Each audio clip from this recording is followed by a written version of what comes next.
everyone. Thank you again for being here. We're going to get started. It's so good to see many of you here tonight. I just want to point out a couple things. If you want a name tag and you didn't get one, it's just right outside the door. And then all the meeting materials are here alongside the room. And if you wouldn't mind silencing your cell phones, that would be really helpful. The other thing that I do want to mention is you'll notice that this evening is being filmed on BCAC TV. It will be uploaded to YouTube, and we'll make sure that we do get a link to it and place it on the VINA GSA's website so that everybody who wasn't here is able to access that. So I will go give you an agenda overview in just a few moments, but before we really get started with some of that content, I'd like to ask Christina Buck from the Butte County Department of Water Resource Conservation to just make some welcoming remarks. Thanks, Tanya. Good evening. Christina Buck, Interim Director with Butte County Department of Water and Resource Conservation. Welcome you all out tonight. Thank you for being here. And want to introduce you to some of our board members and SHAC members. So maybe I'll start with VINA GSA, the Groundwater Sustainability Agency. If you're a member of the VINA GSA board and you're here tonight, can you please stand up? We have our chair here and Jeff Rohr. Anyone else? Yes, and from Durham Irrigation District.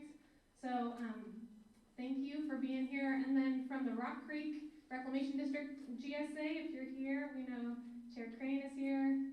Darren Rice, anyone else? Bruce, yeah, McGowan. And in the back, I'm sorry, I forget your name. Sue Vanilla, yes. So welcome, thank you board members for being here. And then SHAC members, the SHAC is an advisory committee to the VINA GSA board.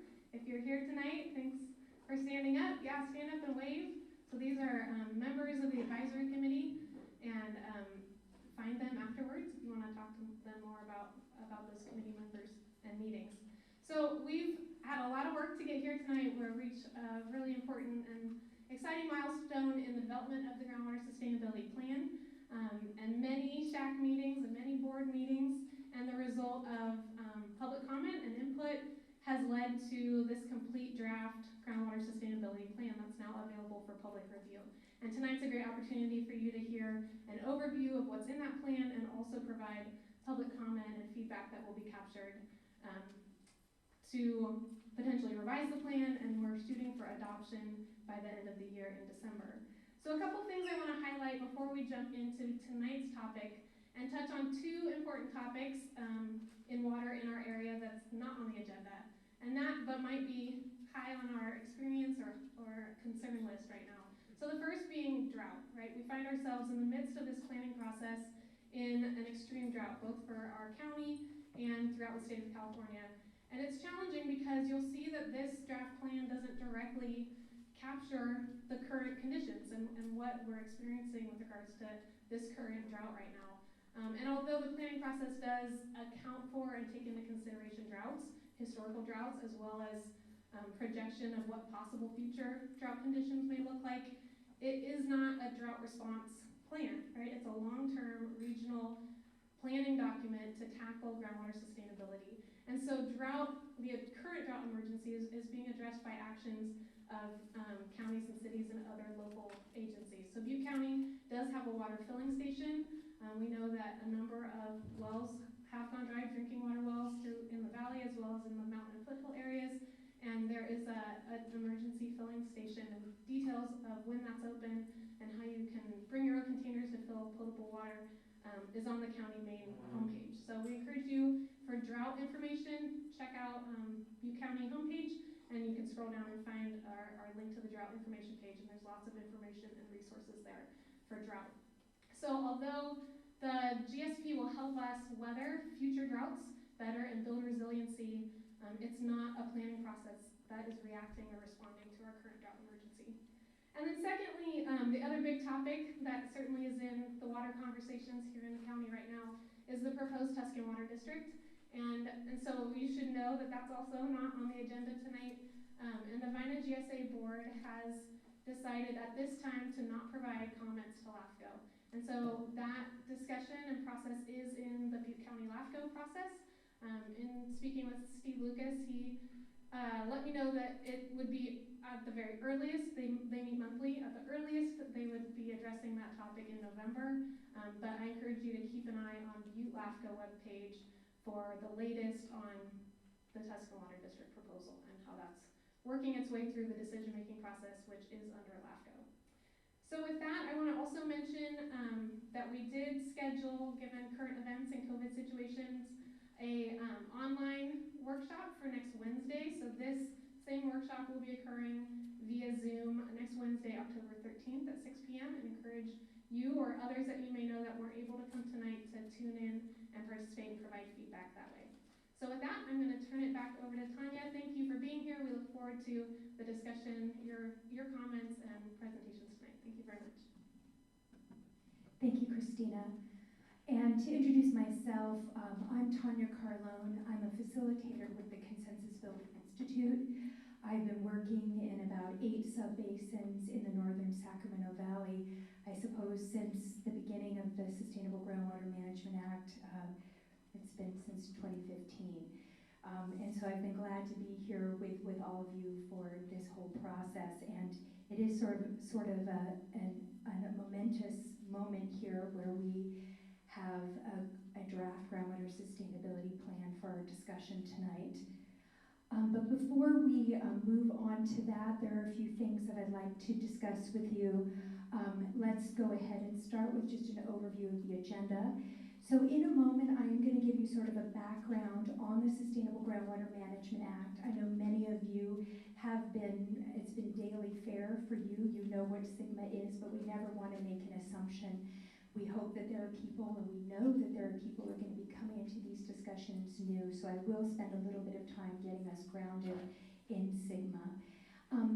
At the end of each of these agenda topics, we're going to have clarifying questions. I do want to make a distinction between these sessions for clarifying questions and our actual comment period. So we will have a lengthy comment period later in the program, and we hope you will make verbal comments if that's what you would like to do, both on general Q&A as well as any comments that you may have on the draft GSP. But the clarifying questions at the end of each of these segments is really related to truly something you need clarified from what's been presented, content that's been presented in that particular segment.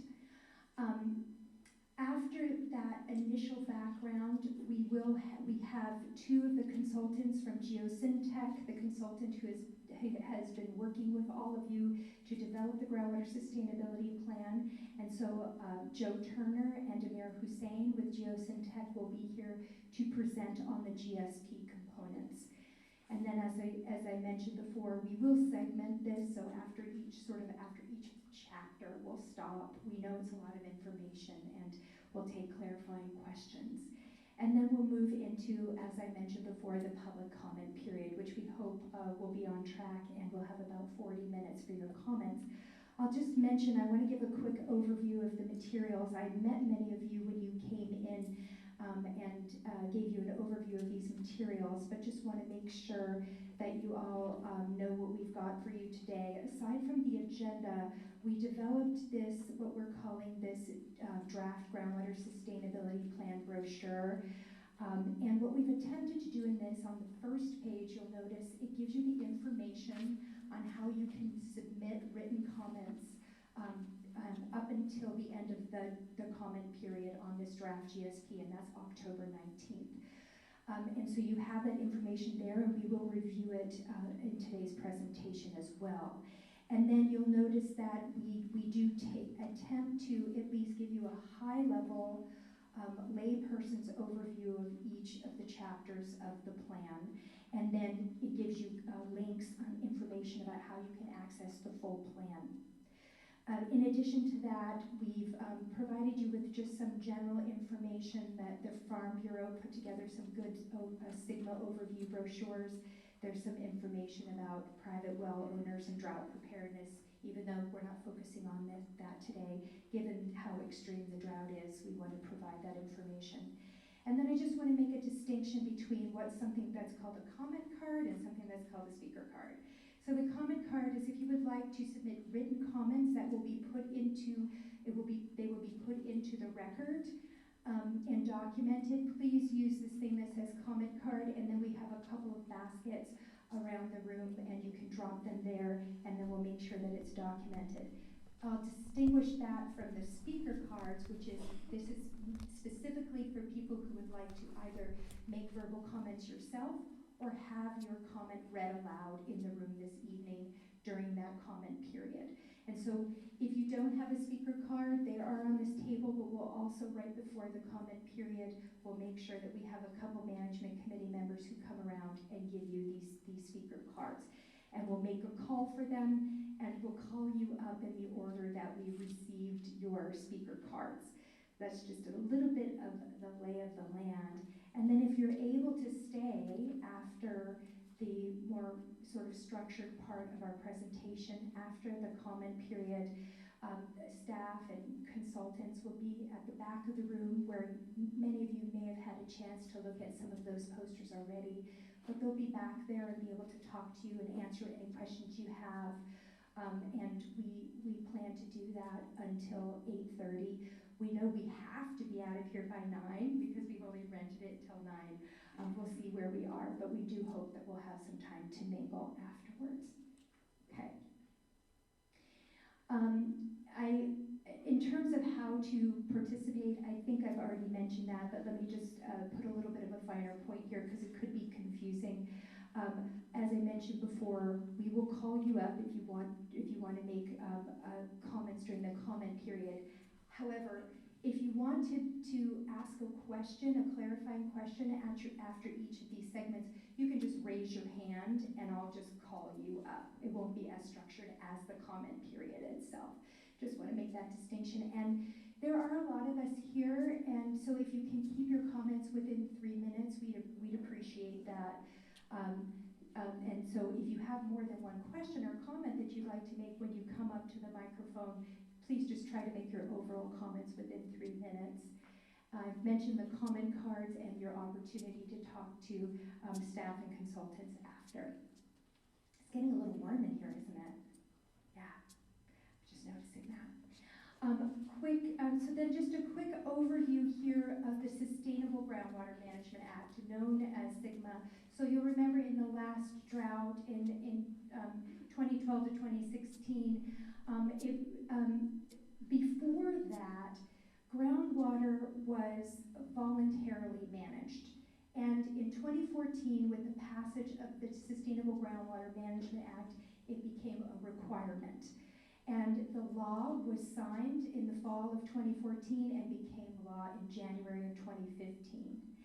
And what did the Sustainable Groundwater Management Act do? As you can see there, it says it created a framework by which that each basin that needed to comply, and I'll talk to you about which basins needed to comply with this law, that you had to assess the conditions in the basin and form groundwater sustainability agencies who would be responsible for developing a plan that would need to implement solutions to get to sustainability by 2042.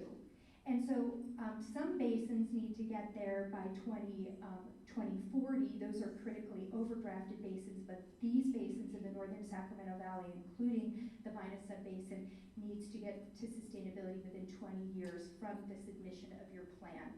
You're required to submit your plan by January 31st of 2022. And so how this law was configured is what that notion there of carrot versus stick. It's really to say that a hallmark of this law was local control, is local control. So it is the responsibility of the groundwater sustainability agencies who were introduced at the beginning of this meeting to develop this plan and to implement it. If that plan is deemed inadequate by the Department of Water Resources, and you can see there it shows here that DWR is the regulating and assisting agency. So they review the plan, they develop the regulations, they review the plan, and they actually have 2 years from submission to review that plan. If they deem it inadequate, then the State Water Resources Control Board here has a role to play, but only if the basin is seen as being out of compliance. In that case, state intervention would occur, where the state board would come in, develop their own plan, and charge you to implement it. It's important for you to just know that that's the backstop. But okay, so then as I've already mentioned here, you know that the GSA, the Groundwater Sustainability Agency, and there are two of them in this basin, they really are the planning and implementation agency. And so speaking to who needs to comply, this is a statewide effort, just wanted to make that clear. We all know where we are, we're right up here.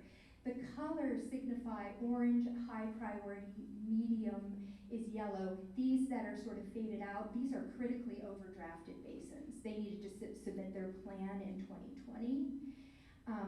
And then there are the low and very low. Now those green shades, they do not need to comply with SGMA, only critically overdrafted basins, high and medium priority basins.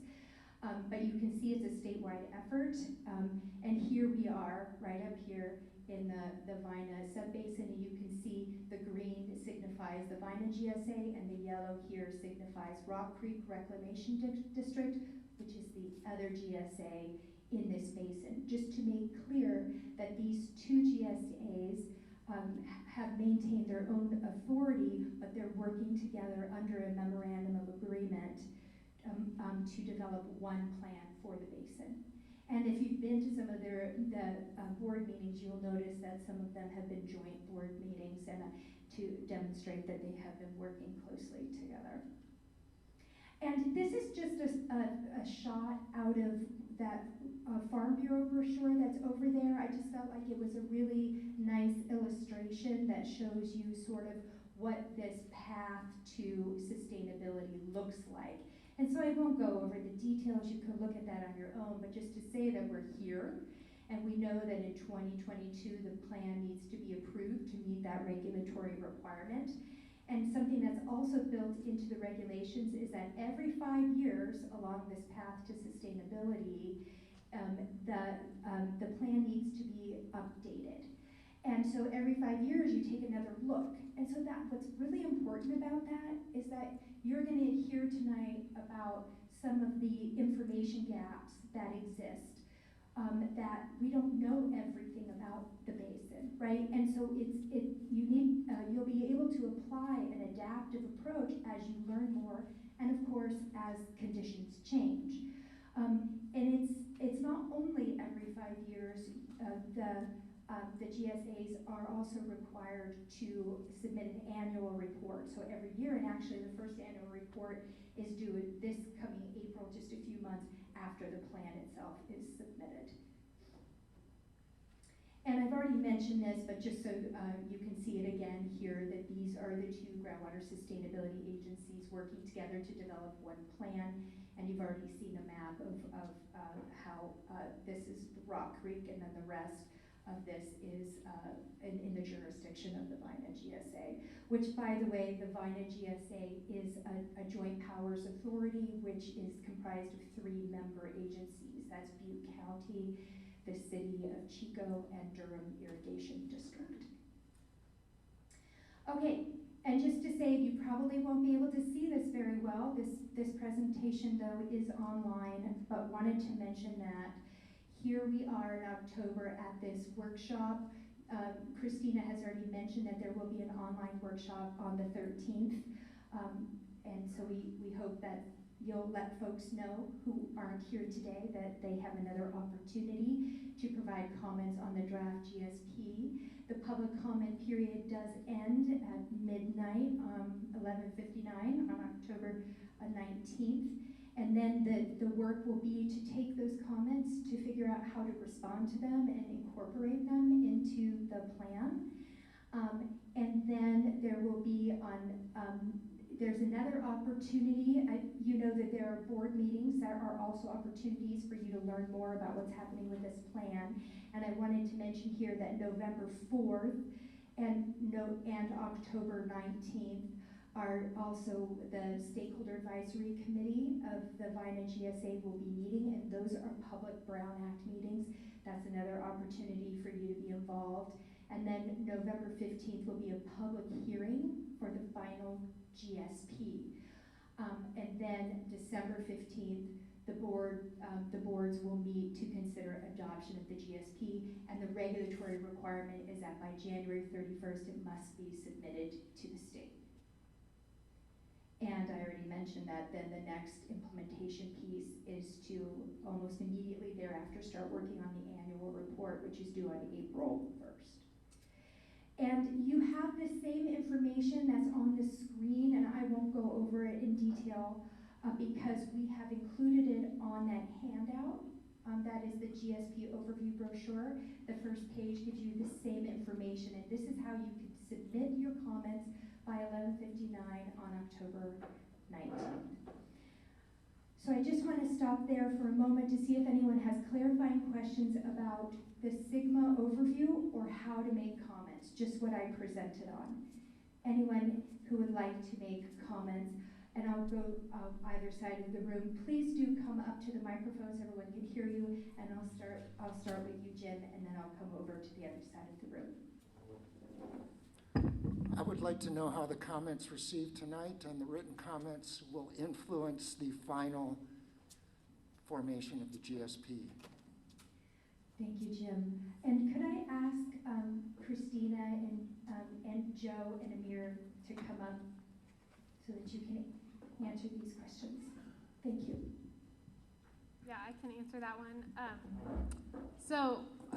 All the received public comments will be compiled, and then in order by that SHAC meeting, November 4th SHAC meeting, and the Stakeholder Advisory Committee will have a chance to review those and discuss them and provide a recommendation on how the comments, specific or general, could be and should be incorporated into the plans.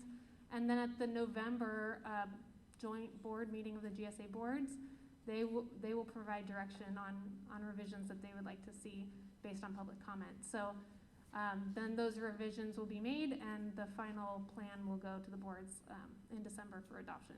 So these comments will be included in an appendix of the adopted GSP, including a column that indicates a response to comment.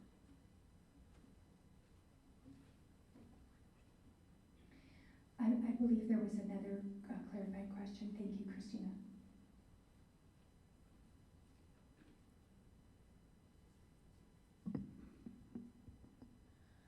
I was wanting to find out, DWR has not traditionally been a regulating body.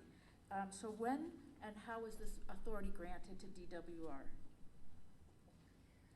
How is this authority granted to DWR? Through statute. So through the Sustainable Groundwater Management Act, which was an act of legislation, and the responsibilities of the Department of Water Resources and the State Water Resources Control Board were stipulated in the legislation. And then I had another question. It has to do with the relationship between the GPA of Chico, Durham, and Butte County with the VINA sub-basin. What's the interrelationship between the GPA and the sub-basin, GSA?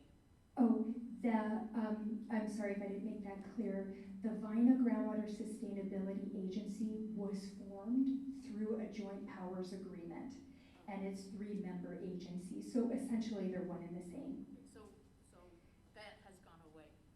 That GPA has gone away. No, it is the GSA is a JPA. It just means that the GSA was formed by 3 agencies: Butte County, the City of Chico, and Durham Irrigation District, that signed an agreement that created a separate agency.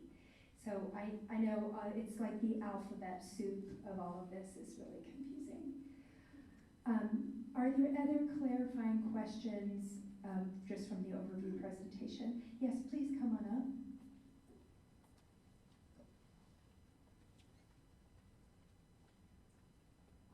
The question that Jim Brobeck asked was on my mind as well. My apologies. Go ahead. The question that Jim Brobeck brought up was on my mind as well.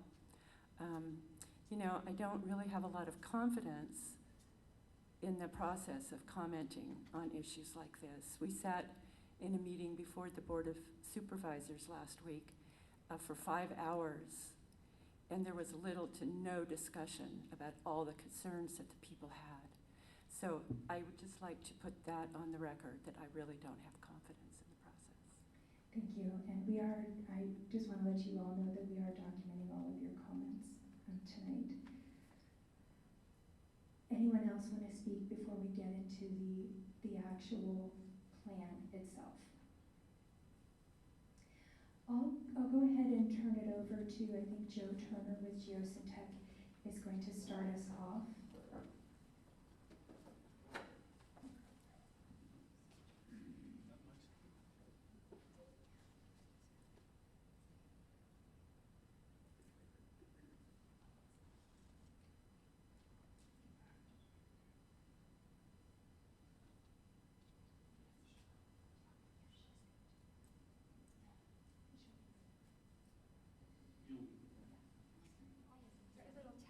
Technical difficulty.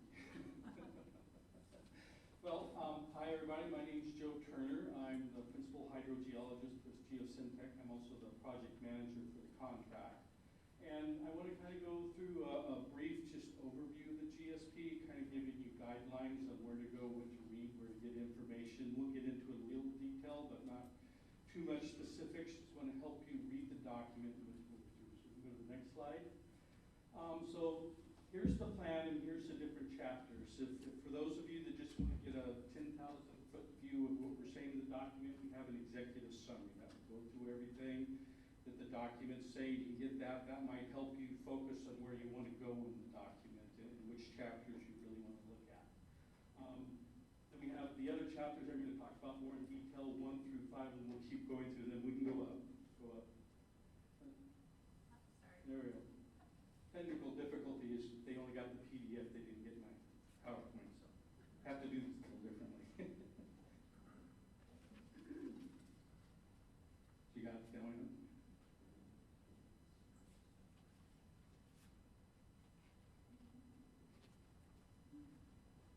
All right.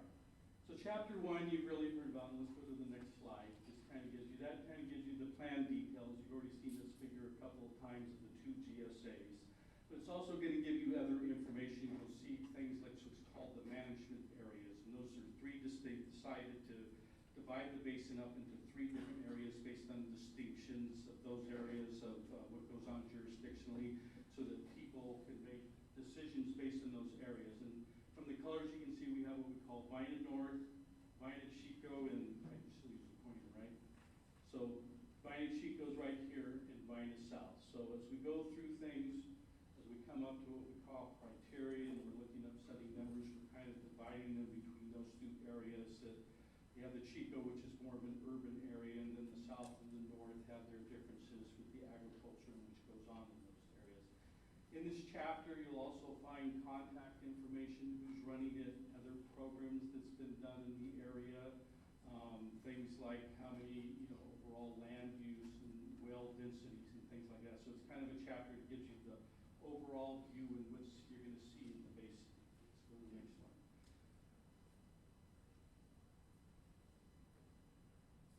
Now chapter 2, this is where we're starting to get into what Sigma's looking for. So chapter 2 is called Basin Setting. This is presenting the data of what we know about the basin. You've seen a lot of things on data graphs, but what Sigma set up to is put down everything you know about it.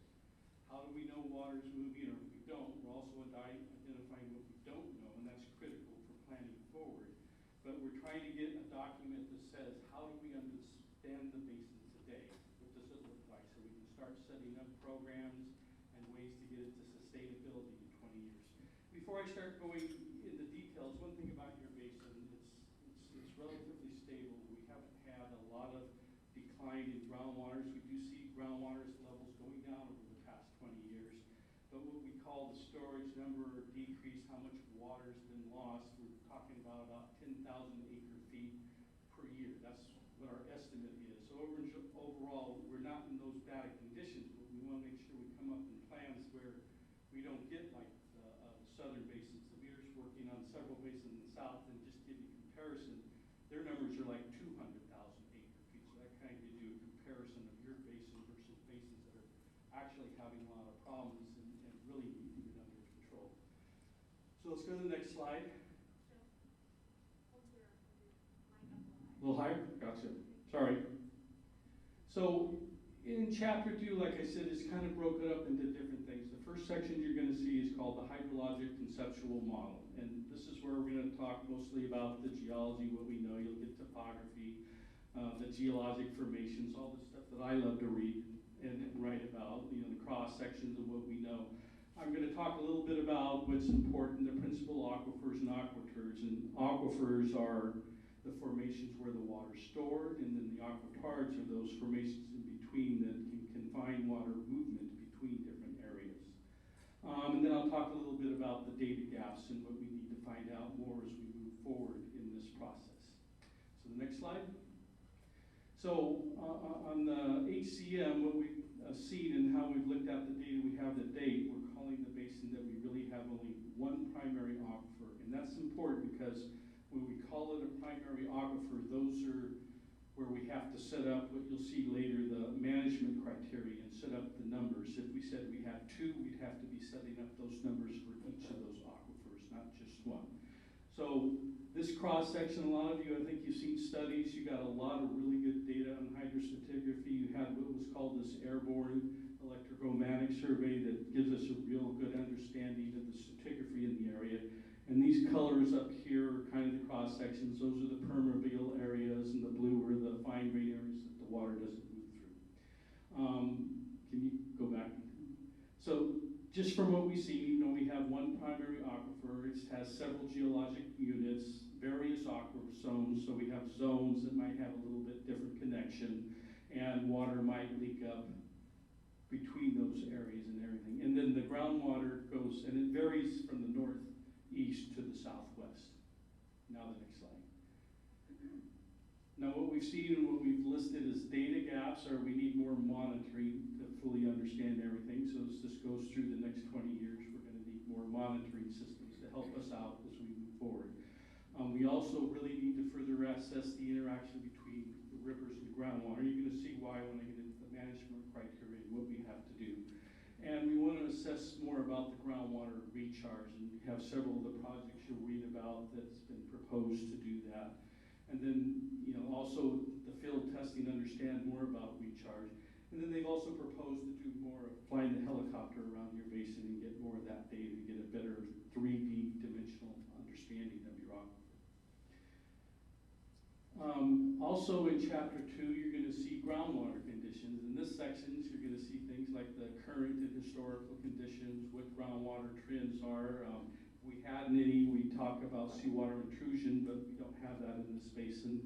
What the overall groundwater quality is, and just, you know, your groundwater quality is very good. The only issues are going to be from man-made problems.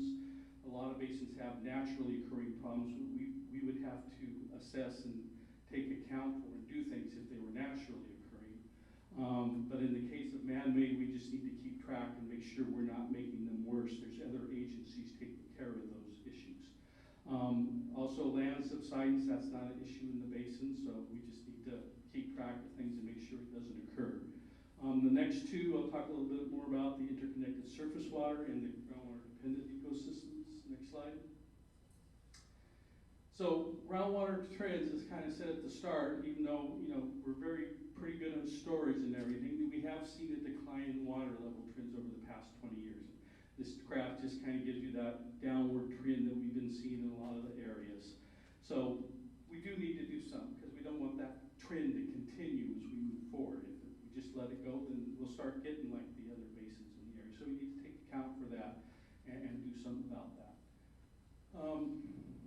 For the interconnected surface waters, this in Sigma, you have to take account for groundwater pumping. We can't do things that deplete the surface waters in the areas. And it's the key to this, it has to be due to groundwater pumping. Other issues cause problems with surface water that your GSA is not responsible for. It's just from groundwater pumping. And we don't have a lot of information, so you can see it's one of the main data gaps that we have to do, and so we can set up better criteria on how to assess it. But the little information we do have, we had one hydrograph. This is right over here near the Sacramento River here. This blue line here is the shallow well that would be like 50 feet. You can see the screen intervals over here. And you can see with the pumping that happens down and deeper, it's not really reacting. So the little information we have, it doesn't appear like the pumping that's happening down below it is really affecting that shallow zone. So that's good. So it looks like as we get more into this that it shouldn't be a significant problem, but we have to address it and we have to get more of the data. Next slide.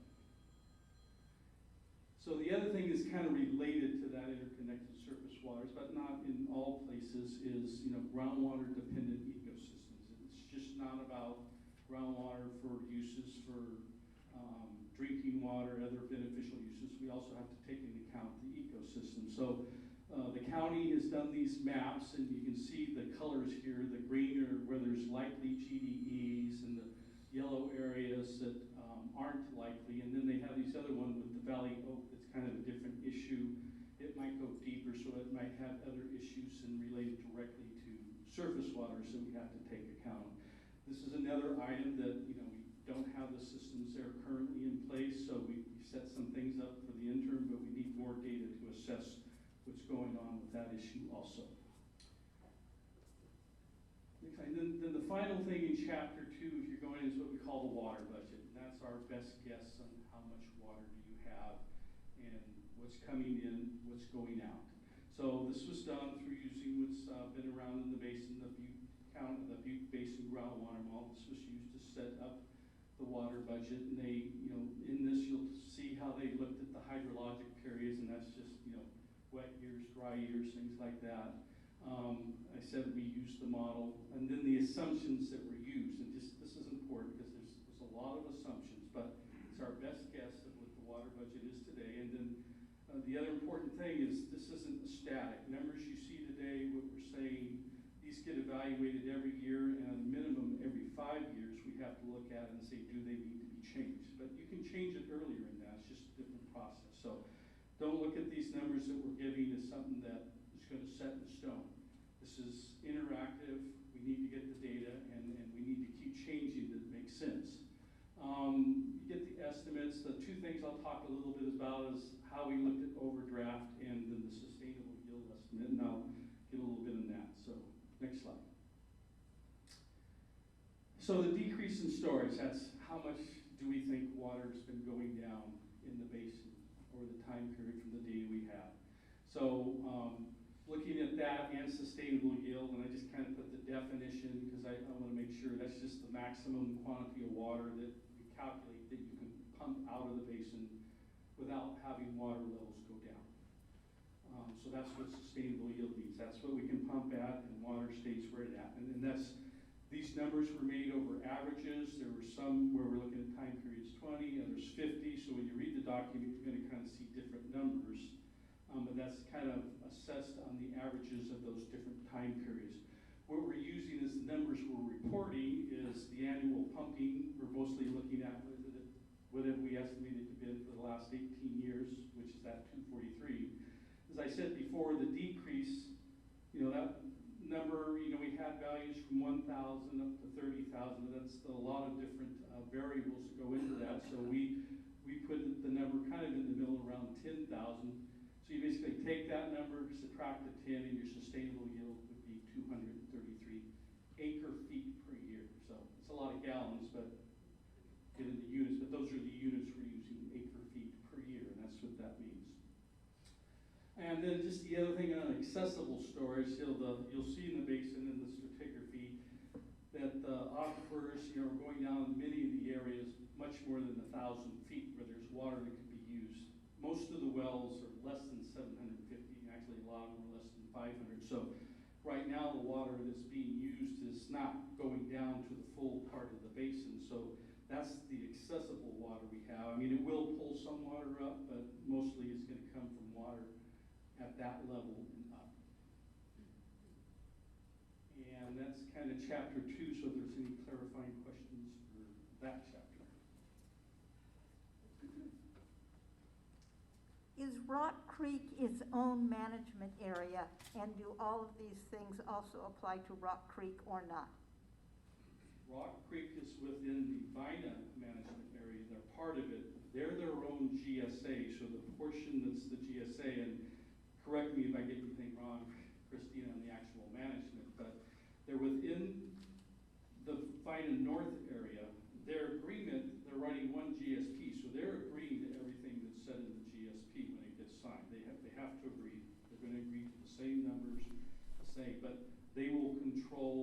like their projects, how they get done in their area of the basin, and manage to the GSP in their area, not the full VINA North, but they're part of the VINA North. Did I get anything wrong here? Okay.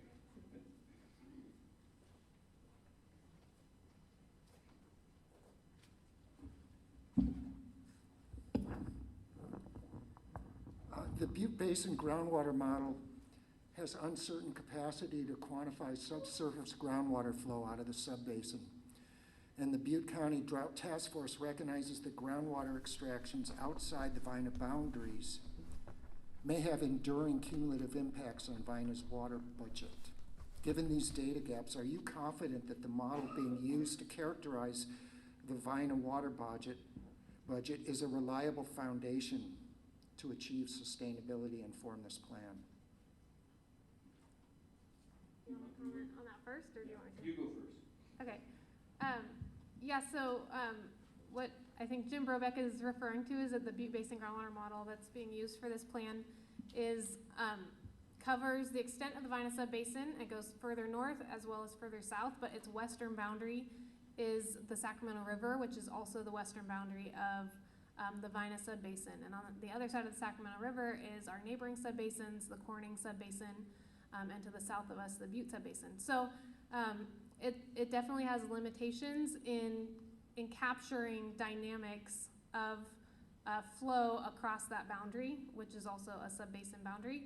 It does use information from a regional model to characterize what's happening on that boundary, but there's definitely opportunity through interbasin coordination after we've all adopted our plans to use the multiple groundwater models that are available to us, including the Butte Basin Groundwater Model, but also regional models, to take a closer look at that boundary. So I think in answer to the question, the Butte Basin Groundwater Model has strengths in characterizing and capturing more detail in the VINA subbasin, which is why it's a good choice for this planning process. It better characterizes our streams and creeks and has more detail related to those. It has more detail in terms of the spatial scale at which it estimates pumping and other characteristics of the subbasin, so it's a good tool for that. If we're really interested in diving deeper into interbasin coordination across a western boundary, I think future work should tackle that.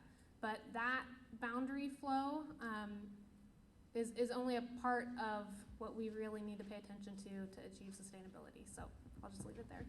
And I would just add that this is going to be monitored every year in annual reports. If we get to the point in our monitoring system says it should be here, but it's not, it's going down for some we don't understand, that issue would start being looked at more. Is it because of pumping on the other side of the basin? So it's interactive, it's working together. DWR has set this up that get these plans, they're going to be looking at those interbasin, and if one basin is keeping your basin from being sustainable, it will get addressed. And they have to, they can't have their program make your basin not be sustainable. Now, there's going to have to be interaction and compromises in that on where it goes, but those actions will happen. Okay, and one thing I just want to mention here is, again, these are clarifying questions on the basin setting portion of the presentation. Realize that we'll have more time for your comments. So just want to make that clear. Go ahead. Okay, well, you have just described a lot of things that need to be monitored and learned about. So exactly who's going to do this, and how will it be funded, and will it be adequately funded so that, we actually get good information, and then will all that information, what will be done with it? Will it be available to the public? So can I just jump in here? I was going to say that's going to be a later chapter if you want to hold the question. Okay, We're going to get to funding and what our plan says about funding and who's doing the monitoring. Those are chapters later on. Okay. So Did you want to say something? Yeah, I was just going to say we'll be going over that later on, and if we haven't answered your question, feel free to come back up. Okay. Thank you. Is there someone on this side of the room? Yes, come on up. Yes, come on up. So, in following the water situation, we've been mostly paying attention to the lower Tuscan. And you referred to the primary aquifer Is that the aquifer you're referring to, is the Lower Tuscan Aquifer? Is that what you mean by the primary aquifer? No, this is set up for the whole system. It's being interpreted at this point as the whole water system is one, from the shallow to the deep. That's one primary aquifer that in some way or another they interact with each other. Okay, so all the prior work that's been done in understanding the characteristics of the Lower Tuscan, is that being taken into account, or is it being put aside right now? No, it's being, when I did that project, and yes, it's being taken into account. It's done that cross-section you said with the AEM.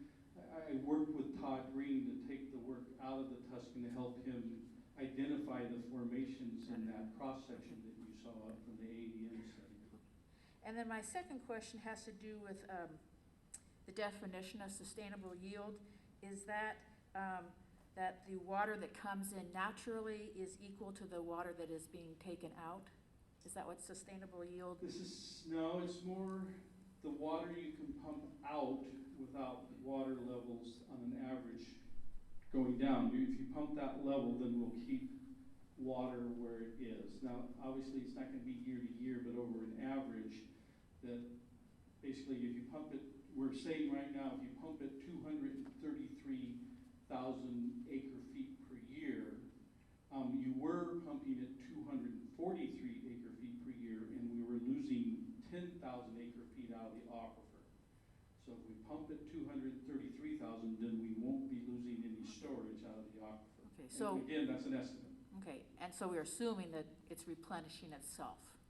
It's saying that if we do nothing, you're going to keep losing 10,000 acre feet Right. a year and keep going down. That's what it's saying. And that's But what, as I pointed out, the basins down south, they're losing 200,000 acre feet a year. right, I know. I know we have we used to have a healthy aquifer. So. Thanks. Any other, yes, Bruce? Just to clarify, so your Butte Basin groundwater model, I think, is based off DWR's cross sections, and I think it's really great that we had really great that you had the AEM, and you mentioned you're working with Todd. Are you going to be able to use the AEM information and incorporate it into the Butte Basin groundwater model? And are you working on that now, or at some point in the future? Yeah, so we're not currently working on that, but that's certainly future work that we would like to do. And the Butte County Technical Advisory Committee just talked about that and recommended that that should be prioritized as future work. And that would benefit VINA, Butte Basin, and Wyandotte Creek. So I believe it is a data gap project highlighted in the VINA GSP as well. All right, good for you. Thank you. Thank you, Bruce. Okay, let's go on to the next chapter here.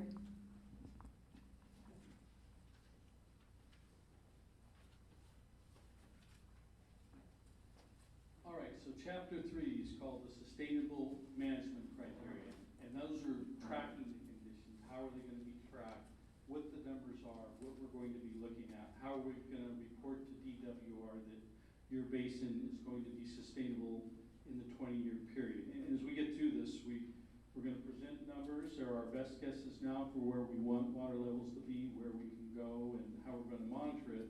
But this is iterative. This is based on how we understand the basin today. Every year is going to be evaluated, so don't think of these numbers when I get to them that they're set in stone. They're just our best guess today of where we're going, and we just need to keep monitoring. If it's not working, we need to reassess and change the numbers that we're presenting here. So next slide is the first thing we got to do is write a sustainability goal. I'm not going to read it, but you'll find in the pretty much on the front of the executive summary and in chapter 3, you're going to read with the GSA and work with the SHAC on what we're calling our goal for sustainability is for the basin. Next slide. So what we have to look at, what's set up in Sigma, are called sustainability indicators, what we have to assess and everything. So you have the first ones, the lowering of groundwaters. We can't let groundwater levels keep lowering. We can't have them keep going down continually. It kind of related to that is reduction in storage. If you're lowering groundwater levels, then you're obviously losing storage, but that doesn't mean they're not exactly tied, because water levels can go down a little bit, but you're fine on storage because you you have so much water, you could go down. So we're gonna be looking at that difference between groundwater levels down. What's more important, is it the storage or the fact that groundwater levels are going down? What does that mean? As I said, the other one is seawater intrusion. We're not near any ocean, we're not near the delta, so that's not, we don't have to address that for this basin. Degraded quality, that one is just mostly, there's some saline water that's somewhere down there. There hasn't been a lot of studies in the VINA Basin of how deep you have to go. There's a lot of deep wells and we haven't really hit the saline water, a little bit down towards the south, but most of the basin, we really don't know where that saline water is. But we have to, if we keep going deeper, people put deeper wells, we have to look at that because we don't want to pull it up into the freshwater system. And as I said before, on the man-made ones, all of those are handled by other state agencies.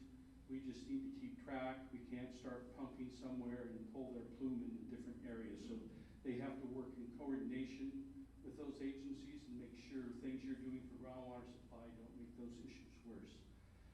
Land subsidence, you know, that's a big problem as you get down to the southern basin up here. We don't really have the formations that would occur, and we haven't seen any, but we have to keep track to make sure it doesn't happen.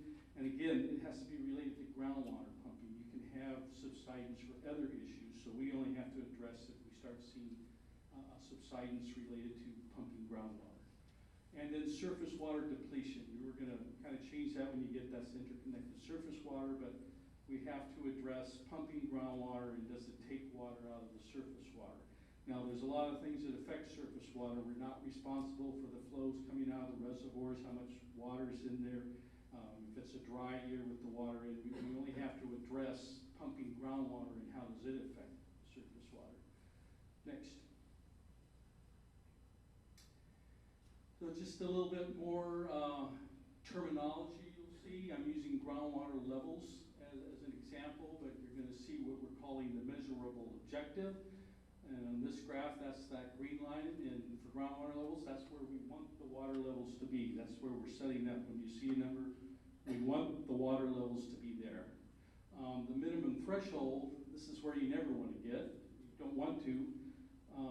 You're allowed to get down here if we have really bad droughts. I mean, in your basin, we really shouldn't be seen going down here unless we just get some really bad drought periods that we haven't seen before. And we've tried to estimate these things in models with the climate change that's been done.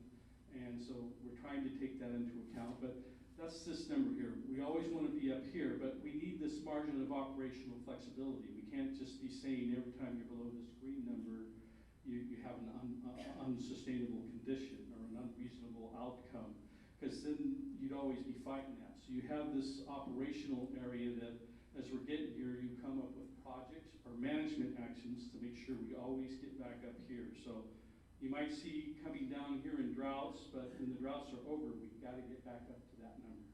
This other line and other terminology you'll see is what's called interim milestones. And if you heard 20 years, and every 5 years we had to set numbers. Where should we be in this 5-year period to make sure we're on track where we're going? In your basin, you're actually going to see some numbers that are above our MO, because the basin's doing pretty good, and until we get toward the end where it might go a little low. But then in the 20-year, that's where we need to be in 20 years, is the green number you're going to see.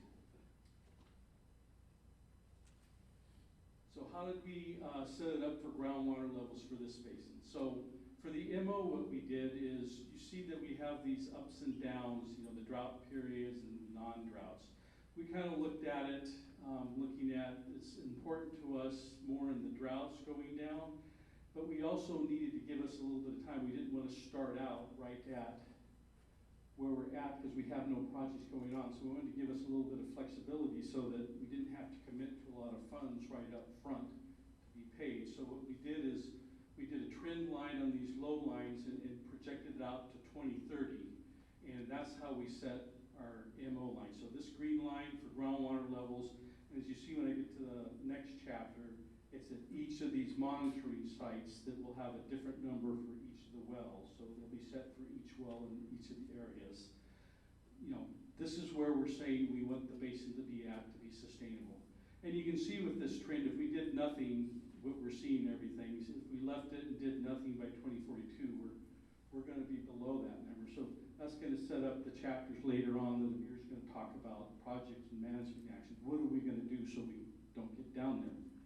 And then the minimum threshold, we set that based on domestic wells. And you're going to see a lot of terminology of, one, we had a database, it's somewhat poor. We use the DWR database, but it's not up to date on who's actually pumping the wells. Are they still there? How were they constructed if they were older?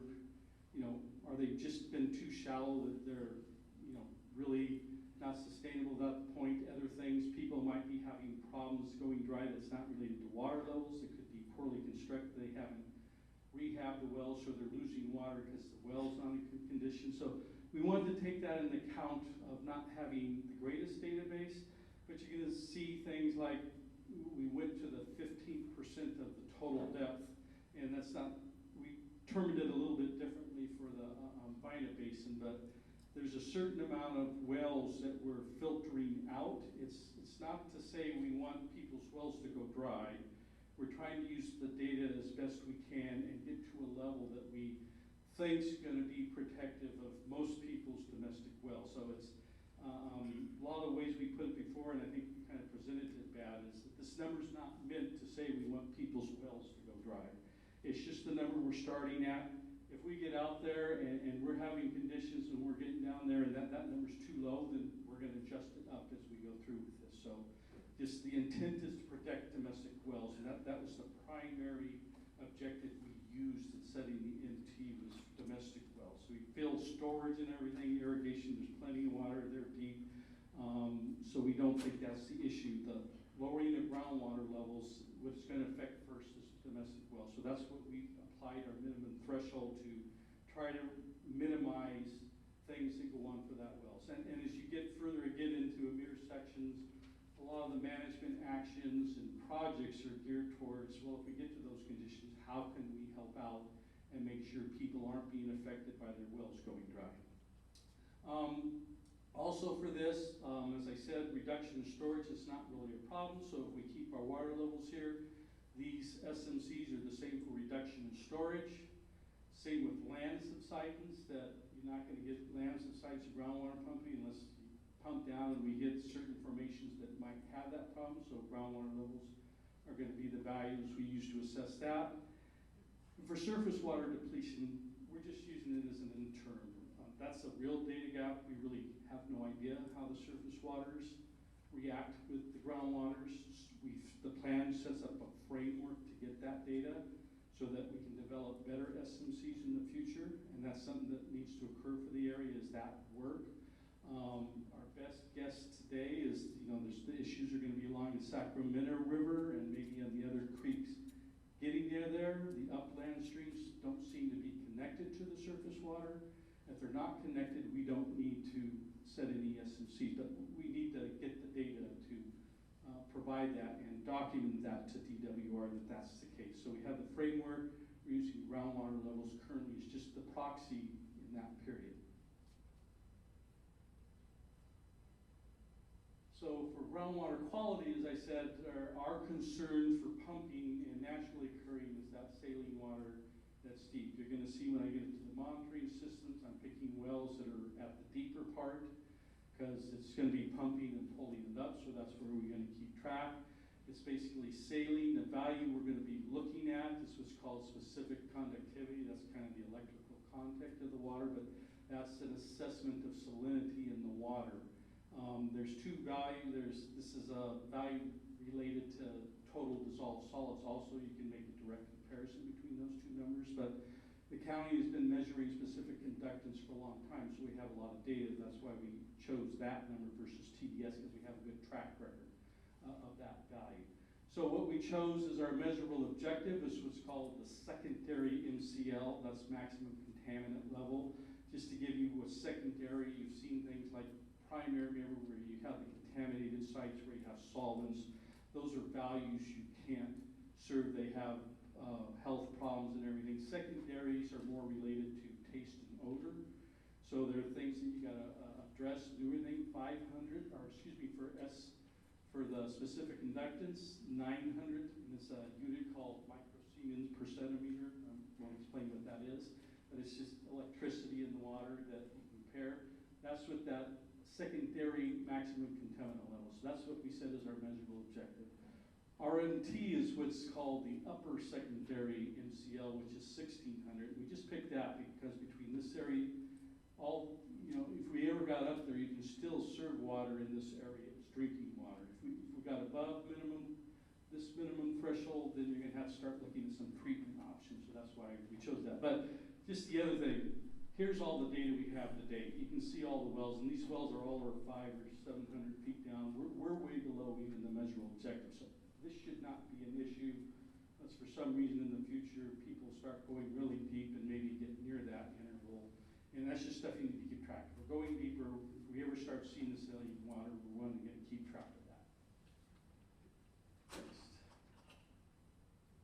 So for the framework that we set up for the interconnected surface waters, the data we need that we don't have is we need to get an assessment of water levels that are really called, this area here is really not groundwater, it's really associated with surface water, but we want to see the water levels in here. This is the type of data we need.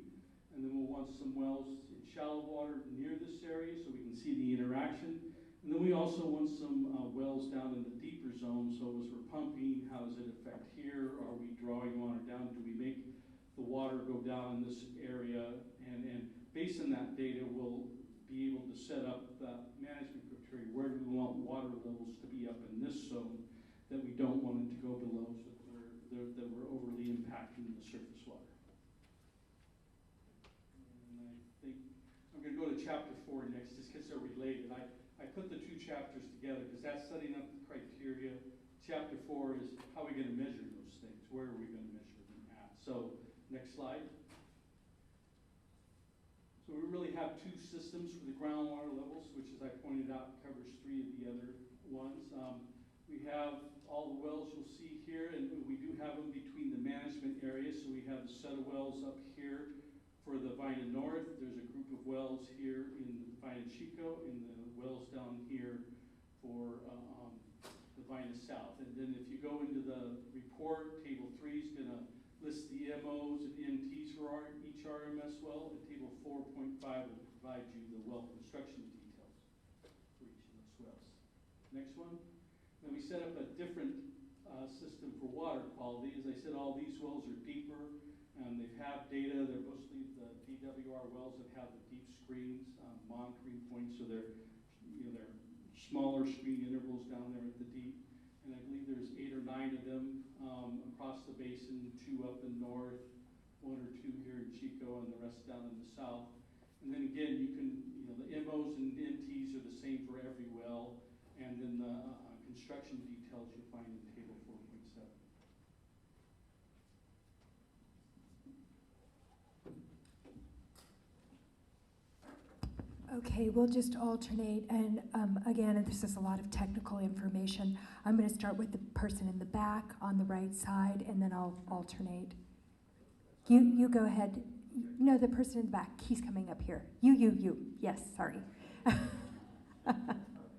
Sorry about that. Go ahead. I have a question about the measurable objective and how it was set.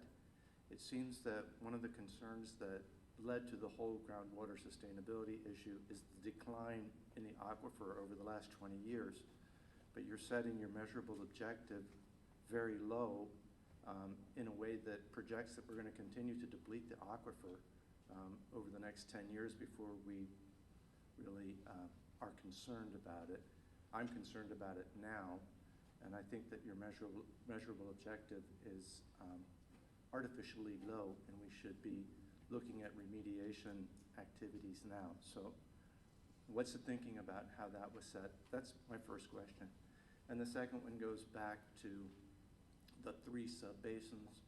When you indicate that these are different management areas, I think you called them, but they are one aquifer. So how do you reconcile the management objectives or the concerns in the different sub-basins when they're all really connected under the ground? I'll answer your second question first. So management areas aren't separate sub-basins. They're in the same sub-basin. And this is allowed under Sigma. You can have different management areas for a reason, because one's an urban area, you're gonna look at it a little differently. You might be more concerned about the production wells. Maybe you don't have as many domestic wells, and I'm not saying that's here, but that's the idea behind management areas. And the document will specify why they pick the management areas. Now, the key to your point is one management area can't do something to make the other management area not make their goals. So they have to agree. They have to work in conjunction with each other. They can't say we're going to let water levels draw down way down here and not allow the other management area to not be where they're at. So that has to be worked. They have to make those agreements, and they have to work in. So they can't do what you're saying there. Your first question, I kind of got to that point, is one, the basin it's really in good condition right now, and the thoughts behind going with that little trend down, and then, as I said, it can be changed. If we go through this and we want it to go up, it can be moved up. But if we start at a higher number that's up there and we immediately get below, then you have to start coming up with projects right away. This was to allow a little bit of time so funding can be done, things could be put in place to start working at it, so that you weren't in, basically going below your goal right away. Okay, Joe. That's okay. Come on over here. We have other mics. Come on over here. You can use it here. We'll try to address that.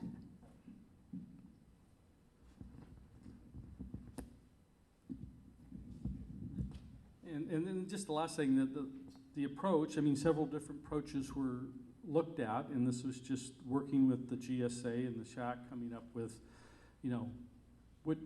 balancing that between having to come up with things right away that, more upfront management actions and projects and spending, or give yourself some time when you have a basin that really is doing pretty good with the quality.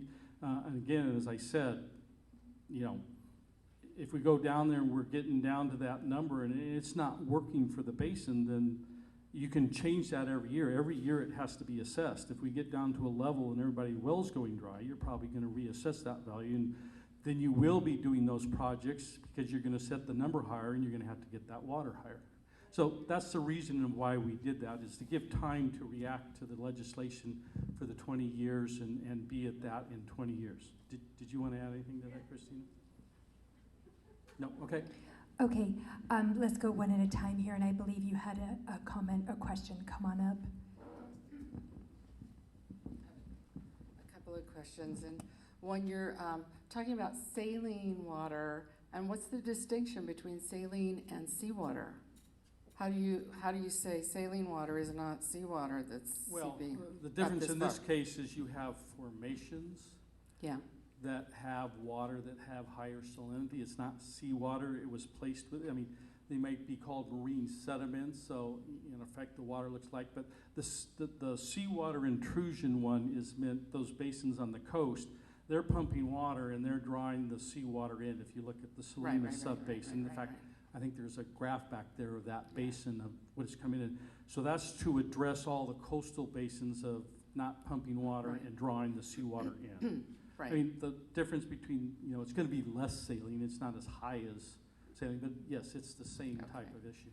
And then with the plan of gathering more data, that plan would include drilling more wells for looking at the relationship between groundwater and surface water. Am I correct in understanding that as part of the plan? That's part of the plan, yes. Okay, thank you. Thank you for those questions. Yes, this gentleman here. Yes, in the black shirt. Sorry. I wish I knew everyone's name. Do I have to answer my old boss? Go ahead. Hi, Joe. Welcome back to Chico. My name's Jim Graydon. I'm a well owner in the neighborhood.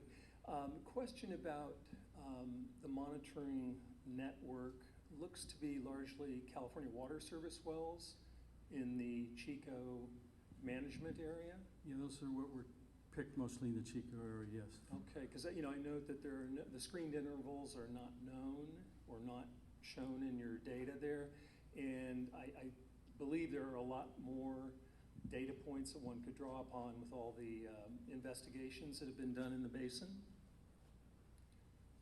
Oh, well, Groundwater monitoring wells. When we made the selection on the wells, the ones where we had the best water level data, we were also trying to make sure we had wells that at least had screen up less than 200 feet.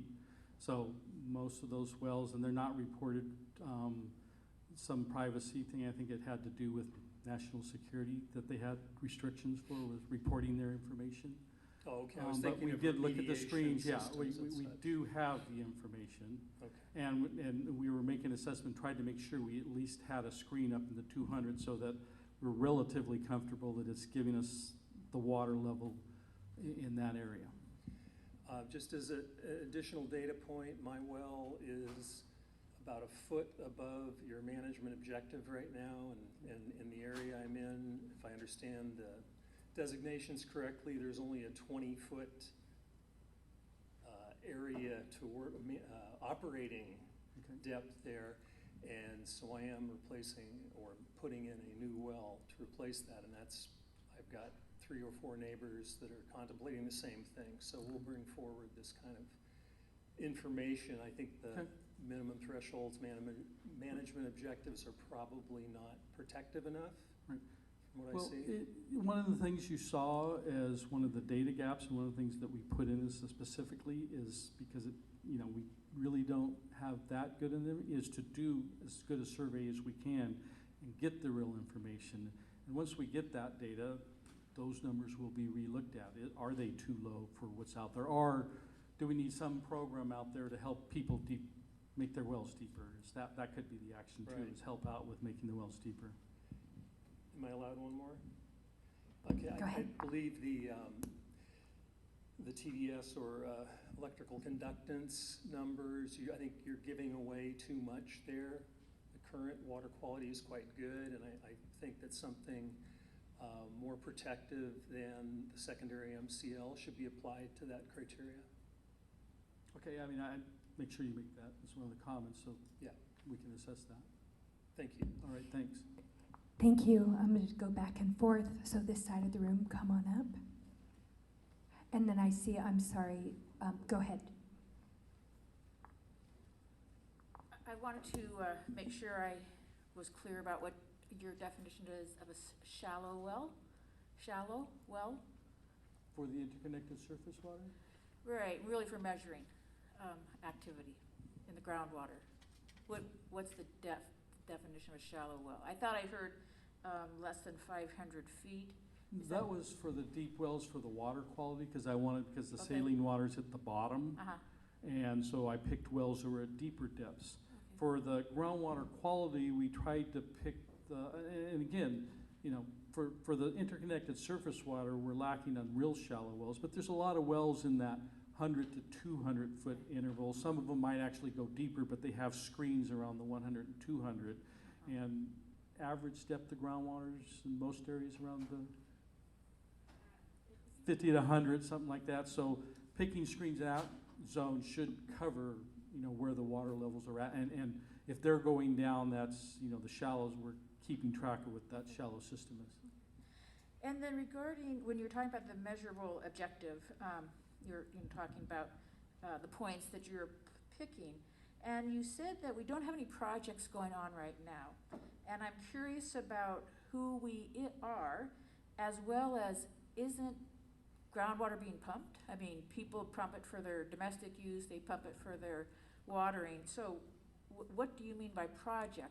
Well, you say we don't have any projects that's our going on. next chapter that we're going to talk about, but just in short, projects we're saying we're going down 10,000 acre feet a year. What can we do, if you want to pump more in the basin, you don't want water levels to go down, you're going to have to somehow add water in. Conversely, if you don't want water levels to go down and you don't want to add water, you're going to have to tell people to not pump. Those are your two options, not pump as much or add water to the system. And those are the projects are adding water. Right. Management actions are trying to deal with the pumping water. And Amir's going to talk about that next. Okay, thanks. Right. Okay, thank you. A woman in the green shirt, and then I'm going to come back. I know you've been waiting patiently up here in the front row on the other side of the room, the purple shirt. Okay, go ahead. Is our groundwater at historic lows right now? Is this where we're at? Is this the historic low? Are they? She says yes. Okay. I haven't seen the most recent levels. That's fine. And so I think the last number I heard was about 60 domestic wells in the region have gone dry. Is that about right? 60? 40. And the minimum threshold is how much lower than our groundwater is right now? It depends on where you are, but what's the average about lower now? Probably about 50 feet, 200. But the other key you got to understand is that we don't want to go there. We got to keep it up at that right, green but you're number. going to allow people to do that. Those numbers are, because if you're going to get in big droughts, you may need to pump the water even though you're going down, and you have to come up with actions to help people. I mean, you already have a program with the drought to be, what are we going to do with it? Right, That's what the about problem. conservation acts? That's what's called the management action. Are and you those going are things we're to talk setting about up. those tonight? That'll be next. Okay, thank you. Thank you. Yes, come on up, and then I'll go back to Todd there. I've made this to Wyandotte Creek, and I'll make it again here. If your measurable objective is where you want to be, and we are already at a record low, we want to be better than we are right now. That measurable objective should be a higher level. We do not want to be in as bad a condition as we are right now. Thank you. Thank you. Yes, come on up.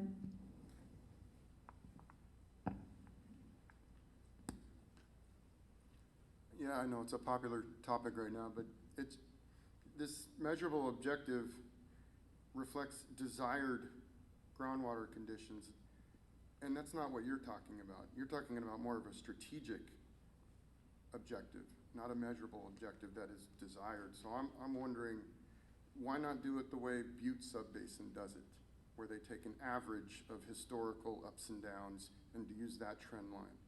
Because if you don't, now you have two different methods and they're bordering using the same aquifer. So did you look at Butte Subbasin's methodology of measurable objectives? We had several we looked at. I didn't particularly, at the time we did ours, we didn't know what theirs was. But that's going to come later on with the interbasin. If we're affecting theirs, they're affecting ours, then we'll have to make agreements with each other. Thank you. I think there was a, did you have a question? Yes, and then come on up. I actually have a quick question about the interbasin coordination. Should What? I wait for that? Oh, that'll be in the next section on implementation. Thank you for clarifying on that. Anne, why don't you come on up?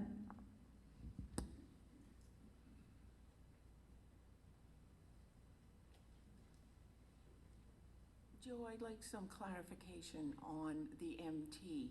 We're basing most of our SMCs on the minimum threshold, and that is demonstrated by domestic wells going dry. But I read words, but I don't see numbers other than in your hydrographs. You've got the minimum threshold, the MO, but you don't explain how you got that, how you got there. The MT or the MO? The MT. The MTs are based on our best average of well depths from the DWR database. We took all the data from wells constructed after 1980, what's their total depth? And we tried to come up with a level. We worked a lot with Rock Creek, coming up with a method to assess what are sustainable wells, and what I mean by sustainable is, constructed after 1980, constructed per the standards,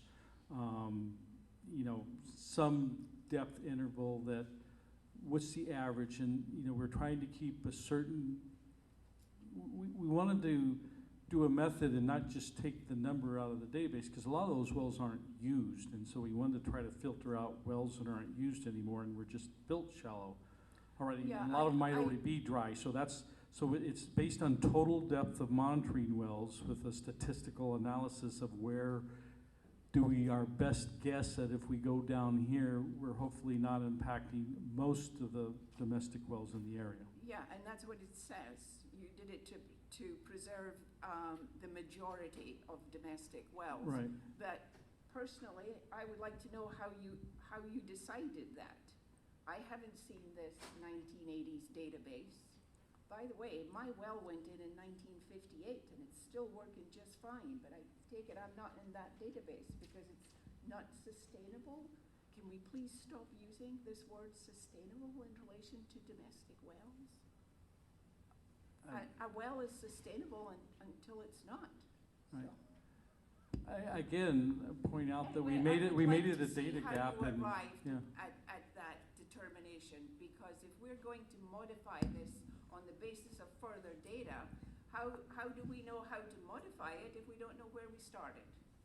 So I'll just comment that in the appendix, I believe there is a graph for each of these RMS wells that show the distribution of the domestic wells that were used with the identified minimum threshold in relation to the distribution of well depths. There is, but it doesn't say why some wells were kept above the line and why some are below the line. Like you said, how was the line determined? Yeah, so it really is kind of looking at the relationship of where that monitoring well is in relation to the zone that it's trying to represent, and how much of it's more of an art than a true, science in terms of taking into account a number of factors. So topography change across that zone, and so you see a greater distribution in those, more wells above that line in those cases. But what we're also really looking for in that distribution is kind of the breaking point of where you've kind of identified your outlier wells that are above the line and those that are below the line. Okay, I still think it would be good to have a bit more data in the report so that we can all try to figure out how you got there and how it might change. Thank you, Anne. Okay, let's go on to the next. Oh, I'm so sorry. We've got a couple comments over here. So in the blue shirt, come on up, and then I'll go to you, Jim. I just wondered, I heard at one of the other online workshops or public comment period that there might be a moratorium on sinking more wells or drilling more wells, and I want to know if there's any monitoring being done about how many new wells are being drilled at any point in time. Thank you. You have an answer to that? Yeah, I mean, the permitting of the wells and everything, the project in there is to work with the county on the well permitting, and that's going to be talked in the next section, but they're not making a moratorium on drilling wells. They want to, the GSA, the action that was put in the plan is the GSA work with the county who has the authority for well permitting, that the GSA can't address the permitting, but, work with them on, are there things we can do better? Should they drill their wells deeper and screen at levels and things like that, make that type of thing. That's what would be called a management action. And so it's to work with the county when they're redoing their well standards to have interaction with that. That's what's in the plan right now. And did I get that right? Yeah, okay. Jim, did you have something?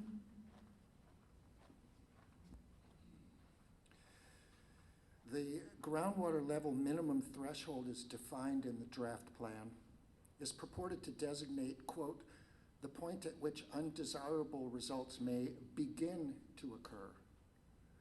And obviously, undesirable results will begin much earlier than hitting the minimum threshold. So my question is, would the operational ranges shown in the Appendix 3 hydrographs result in existing domestic wells going dry, or the need to lower pumps or increase pumping costs? Would it expand stream leakage? Or would it drop below the rooting depth of the deep-rooted tree species? The operational ranges that I saw in those hydrographs, I found rather alarming. Right. Well, on the GDs and things, again, we've mentioned that as a data gap. We have to study that more, and the numbers may be adjusted as we get the data to assess that. What was the first question? Well, it seemed like the definition of the minimum threshold was really inaccurate, that it says that that's where undesirable effects will begin to occur. And obviously, when we're hitting historic lows, we're already seeing undesirable impacts. Right, so the MTs are set, that's kind of a number with DWR. If we go below MT, then they're gonna come take over your basin. If we're always down there at the bottom and we're not getting back to the MO, that's not good either. I mean, the issue is we need that operational because you're gonna go through droughts. We may go through worse droughts. So that area in between is allow those drop periods, but you have to have the projects or management actions to when the drought's over, you gotta get back up to the green line. You can't stay down there, you gotta get back up. So how are we doing that?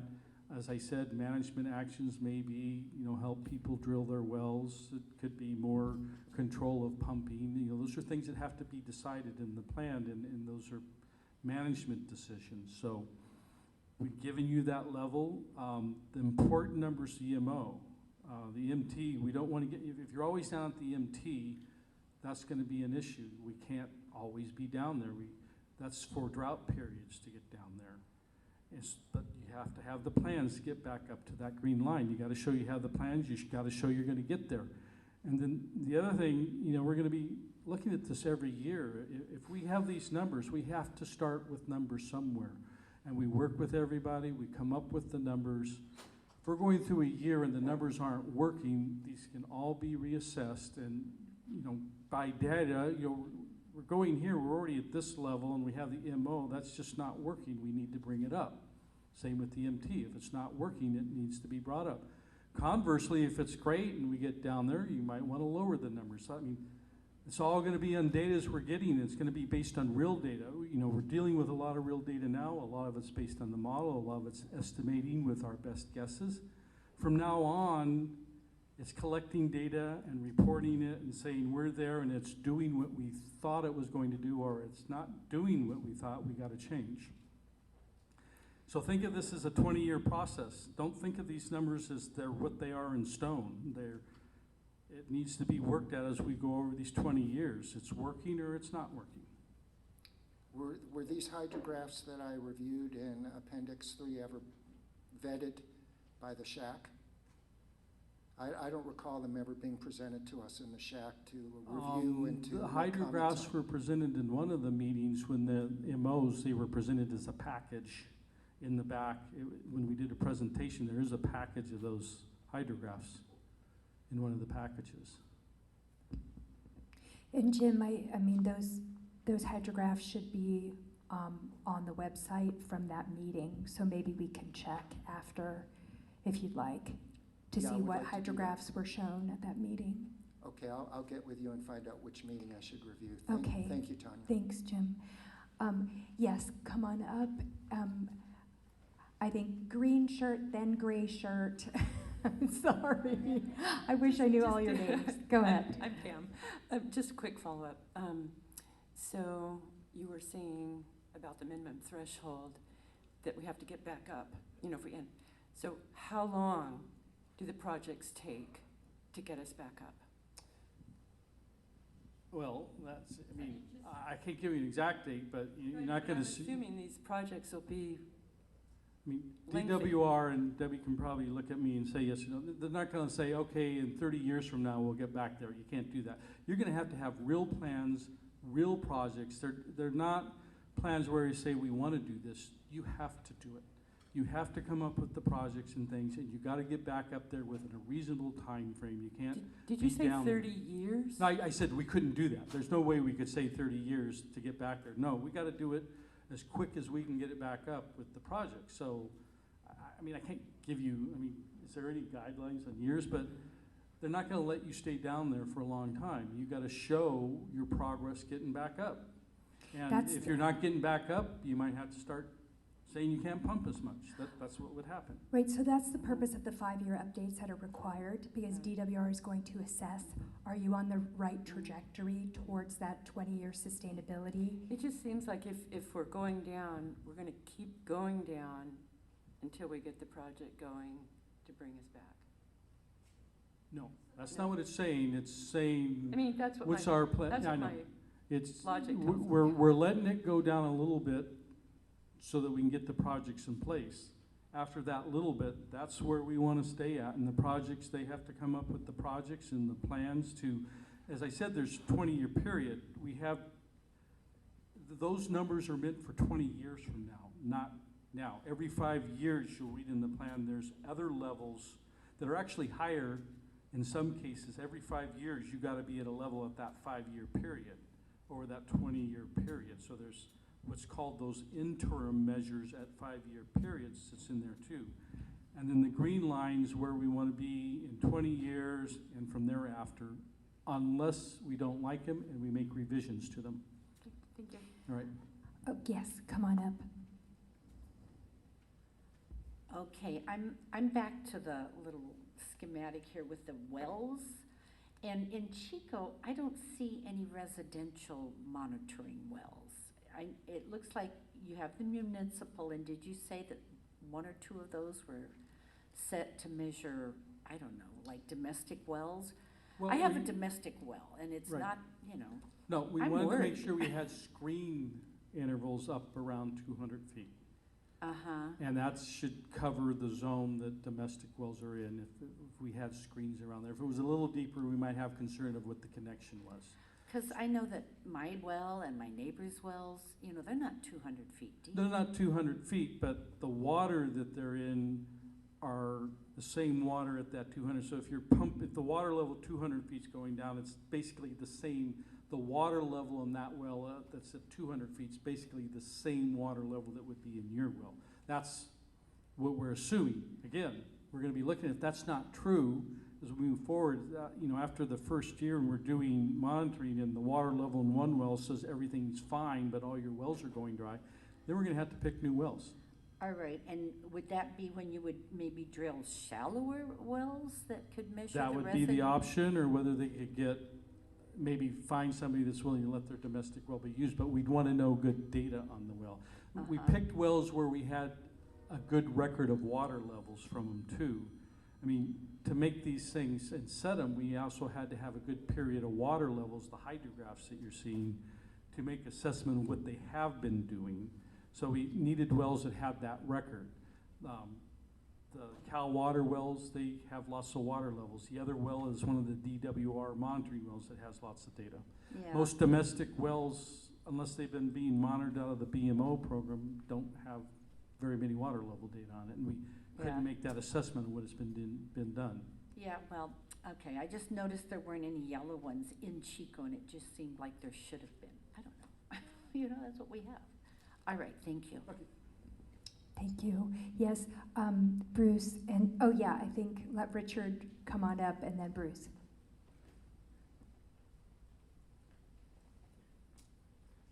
Good evening. Nice to see you, Madam Facilitator.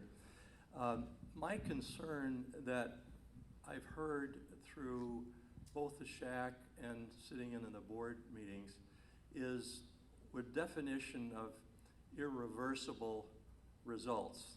And one of them is the one where you have a subsidence, and because of geological structure, you cannot bring it back. The second one that I've not really heard addressed, although Jim Brobeck has talked about it off and on, is how you determine the probability of overshooting with this operational flexibility. That term has been bothering me because I think it's pretty loose. I think it has a meaning for you as an engineer. But my concern is if you allow the decline of water to go down too low, so you cannot reverse it, and you have a groundwater dependent ecosystem such as the oak forest or the forest here in Chico, my concern is that if you don't maybe put a little flex in it, maybe make it a little higher before you start thinking it's going to be a damaging potential, you will not avoid those overshots if you don't do it that way. And I'll tell you why I think that. I think you are more experienced in assessing droughts than I am. I'm not in your business. But we're assuming that you're having droughts, and you're assuming that the drought ends.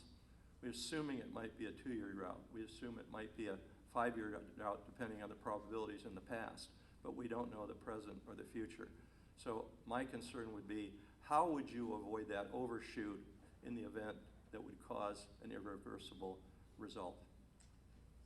On the GDEs, again, connected to the inner surface, what we currently have set up is just kind of an interim. We have it as a data gap to collect data to refine that number shortly, and that's going to be talked about in the schedule. So that's something that the GSA has committed to look at more closely up front. The issue here is now we don't really understand that interaction in there, and where would we set it in the level. So we just need more data, and we feel at this point we do feel that what we've seen in that short period of time that will be okay, but we got to monitor this every year.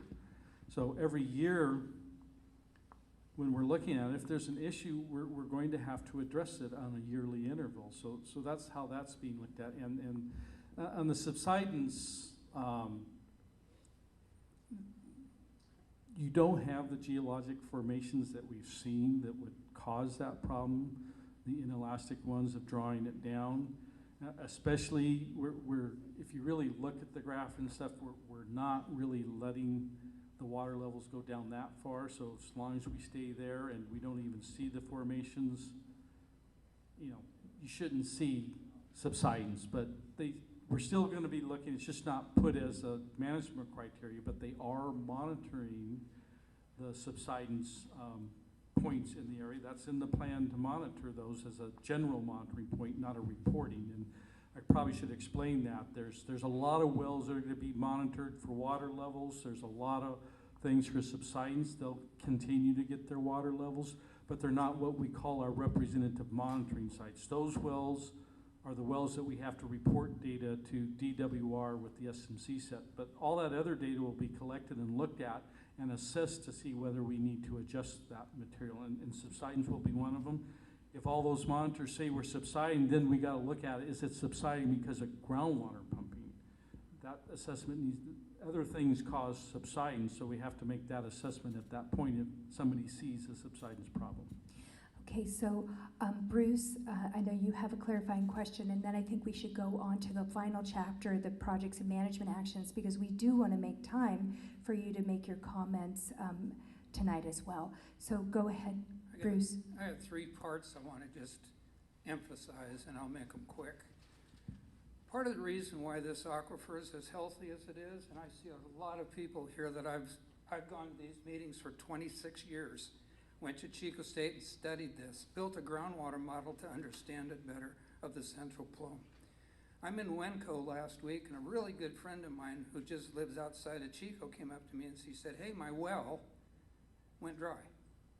Now, my brother lives less than a mile, and I'm guessing on the alluvial fan, probably the same water level as her. When he bought his place 20 years ago, it was 30 feet from the surface. When I was at his house a couple weeks ago, he said he's going to be drilling deeper. Now, I know there was some massive pumping across the river, so I looked at DWR's Water Data Library, which I think is an excellent site, but you can pick, and I picked the continuous monitoring wells between Chico, North VINA, Orland, Willows, down to Durham. I don't know how many I've got. I have one map that shows which ones I did. I have another one that tells me which wells they are. Now here's the thing about monitoring, and this is what really frosted me. So I'm looking at these wells, and I got a really nice lady, April from DWR. I said, hey, I found these wells, but there's nothing posted. And there's some people whose wells are going dry. We would like to know what the impacts are. So it's nice to say that the aquifer here is healthy. I can tell you right now, based on 26 years of watching it, we're on the verge of it not being healthy.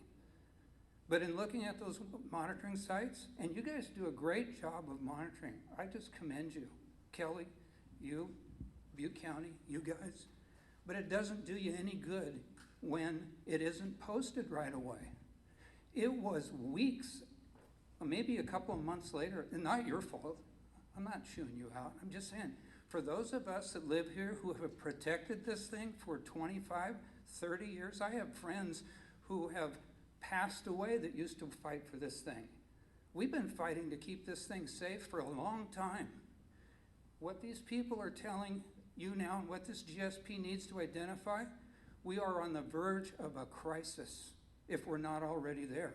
You need to take this serious, and I know you do. I know how hard you work. I watch you and all of you, everybody here, busting your tails, instructors I've had. We are there, folks. We really are. Thank you, Bruce. Let's go on, Amir, to talking about the projects and management actions. Now that'll give us of the whole picture, at least at this high level, and then we can move into any other comments. All right. Good discussion there. Hi, everyone. I'm Amir Hussain. I am a civil engineer with Geosyntek. I also realize that I'm probably the person standing between you and going home and dinner, so I'm going to go through. I promise to keep this a little bit shorter. I am going to be talking about two different chapters.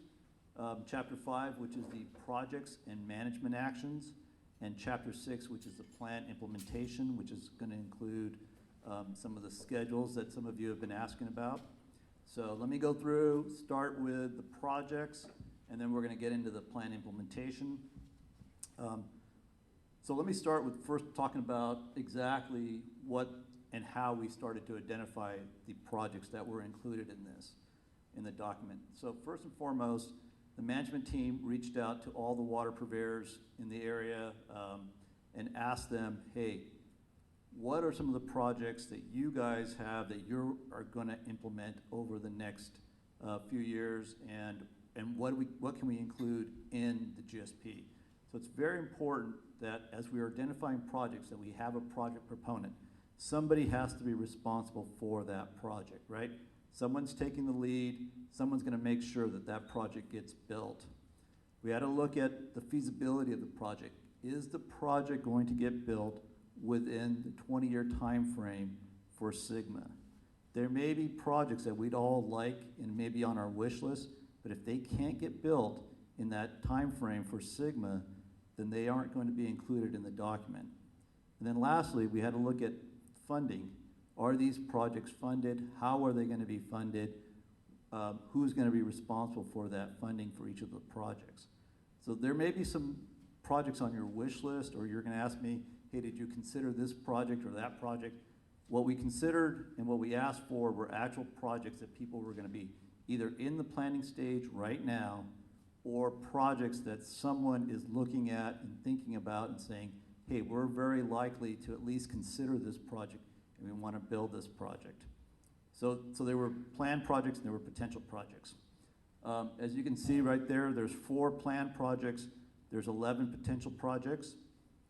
And then there was, separate from that, were the management actions. So the management actions are essentially policies that the GSA is either going to implement itself or it's going to work with the land use authority, meaning the county or some other land use organization that has that authority, and try to encourage them to make some changes that are going to be beneficial both to that entity as well as to the GSA.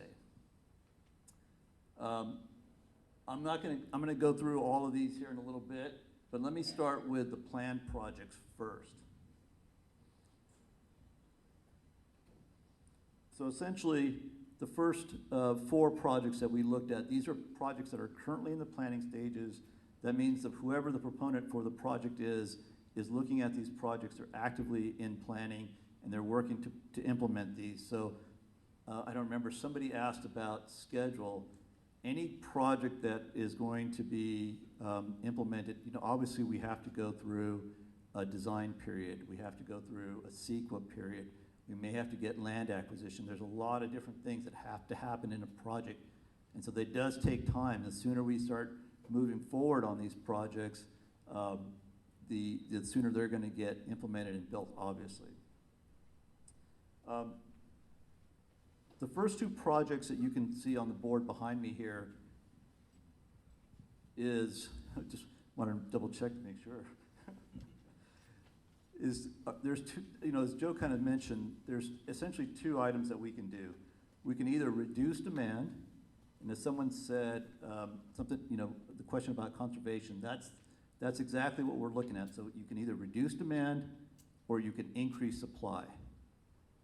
So we're looking at the first two of these are about demand reduction. How do we improve efficiencies, both on an ag standpoint, and how do we improve efficiencies on a residential conservation standpoint? And to reduce demand, and so if we can reduce that demand, then we're saving that water. Ultimately, we want to get to 10,000 acre feet a year, roughly, based on the the work that Joe did.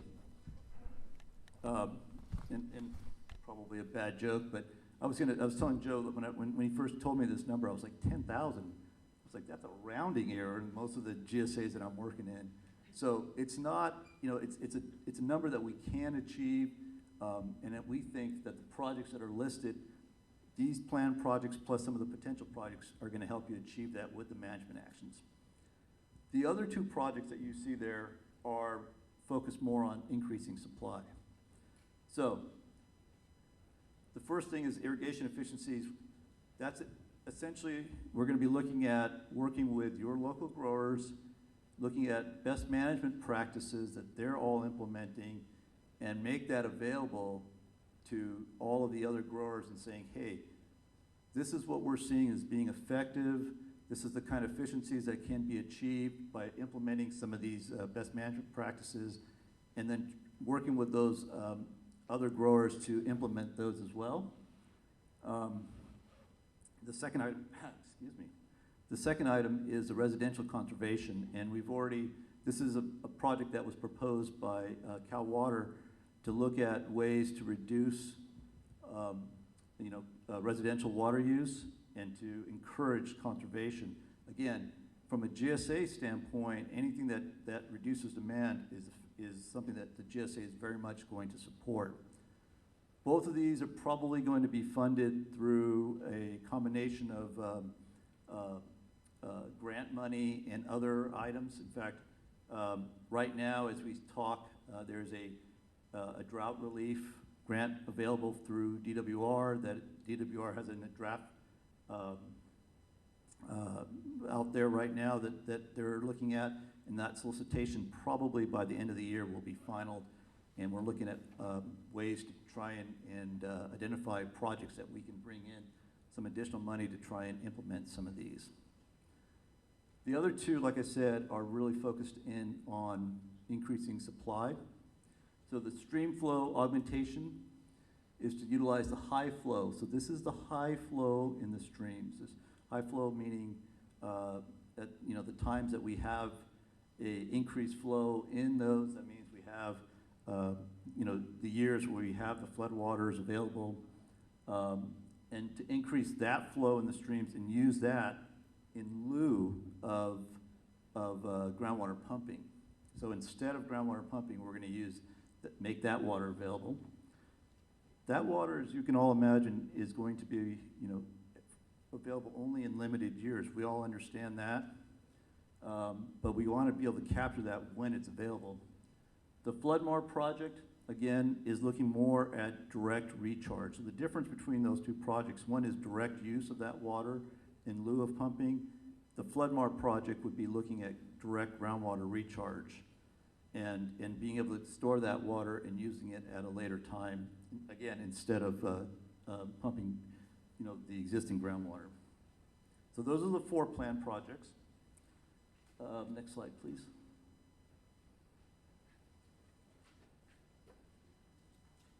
Okay, so the potential projects. These are all projects that the various water agencies in the area said, hey, we are at least considering these. These are the projects that we're looking at.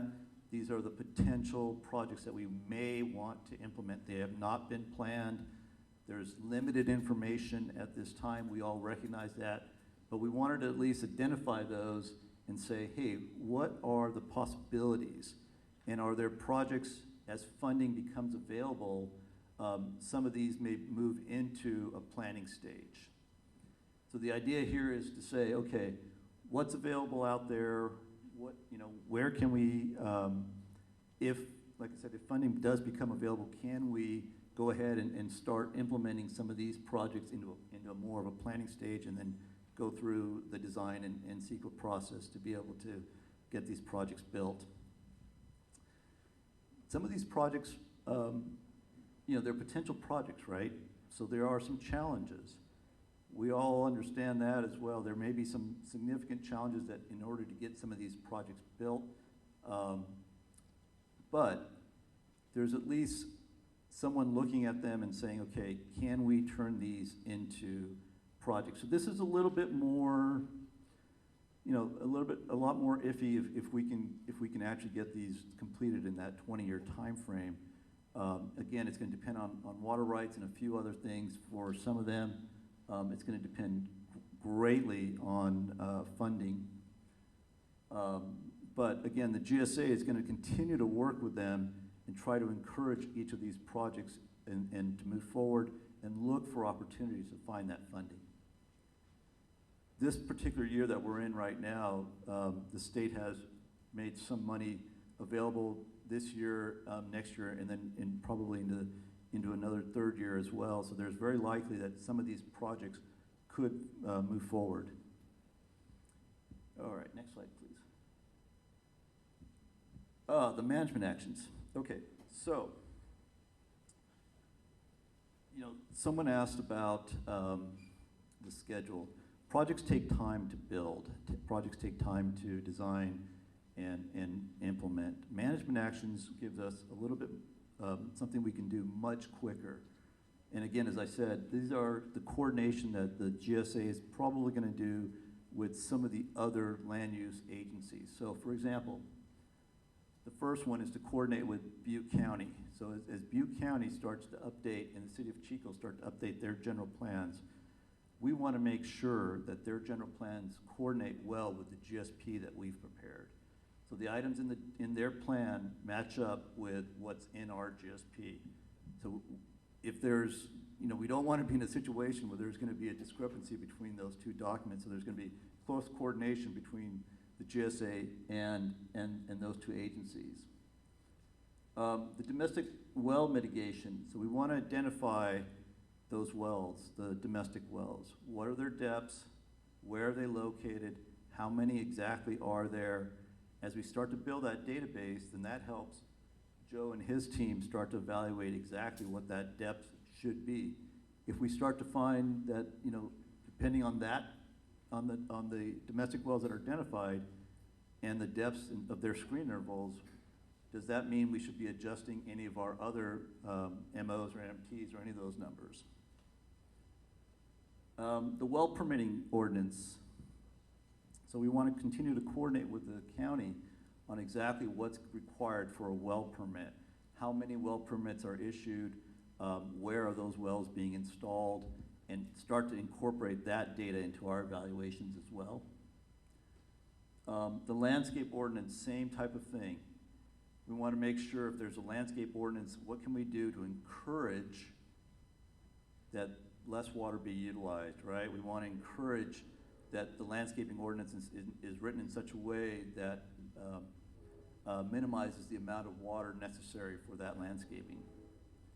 We're not telling them what to do. We're just, again, reaching out, coordinating with these agencies and trying to encourage these activities. The prohibition of ski lakes, again, work with the county to encourage that ski lakes that are filled by using groundwater, because that's what we have control of course, is groundwater, is limited in the future. The expansion of water purveyor service area, essentially that is, in some places, some of you, there's issues we talked about several times already this evening about the domestic wells. In some cases, it might make sense for some of the water purveyors to incorporate some of those areas into their system, as opposed to continuing to have those out on domestic wells. Again, these would be voluntary programs. These are, the GSA is looking for ways to encourage things to happen. We are not dictating what's going to happen. And then finally, a groundwater allocation. This is a last resort option. So we've done everything. We've tried to implement projects. We've done several of these other management actions up here. We're not seeing the kind of success that we'd all like to see. And at that point, we've got to look at different ways to reduce groundwater demand and groundwater pumping and try to figure out what we can do. And what some other GSAs and some of the critically overdrafted basins have gone to is a groundwater allocation. They've actually done it early in the process. What we're including is an option in this plan to do it as a last resort, to look at that and say, okay, we've done all these other options, we've done a variety of different projects, We're not seeing the improvement that we'd like to see. We'd like to have some kind of groundwater reduction, pumping reduction as an option for the boards to consider at some point as necessary. All right, next.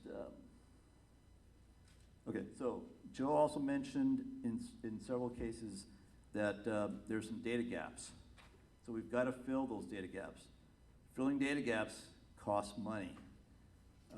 There's, all of this, what we're looking, when we start talking about installing wells, we talk about collecting data, we talk about some of these evaluations that we're talking about, they all cost money. So we've kind of broken those out into some of the items that we need to do.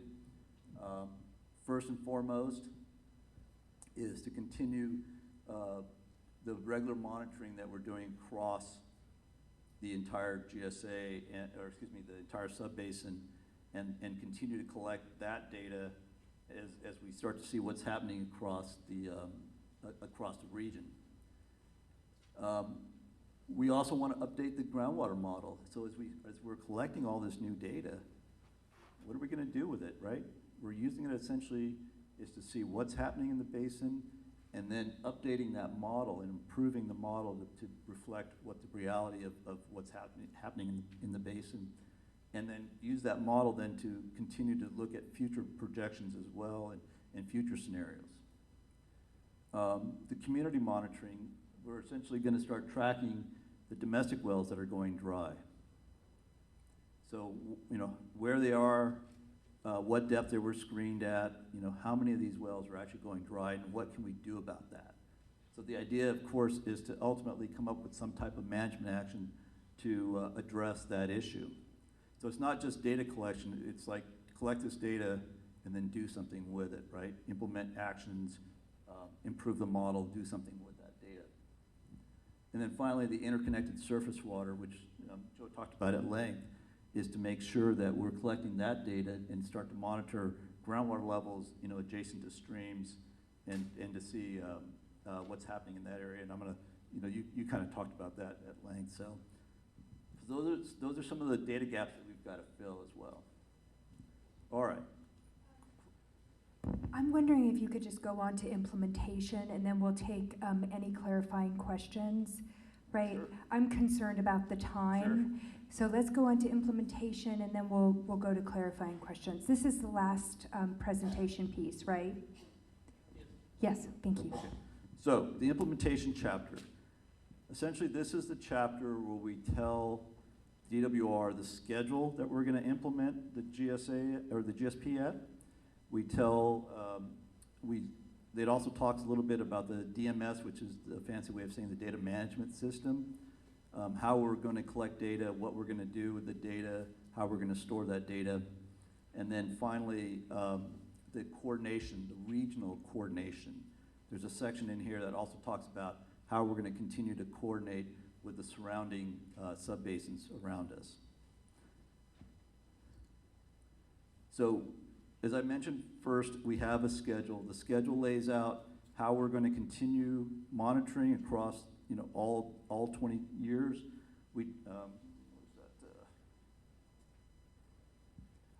I know this is probably a little hard for you to see, but I would recommend all of you, if you get it, it's a much nicer board in the back.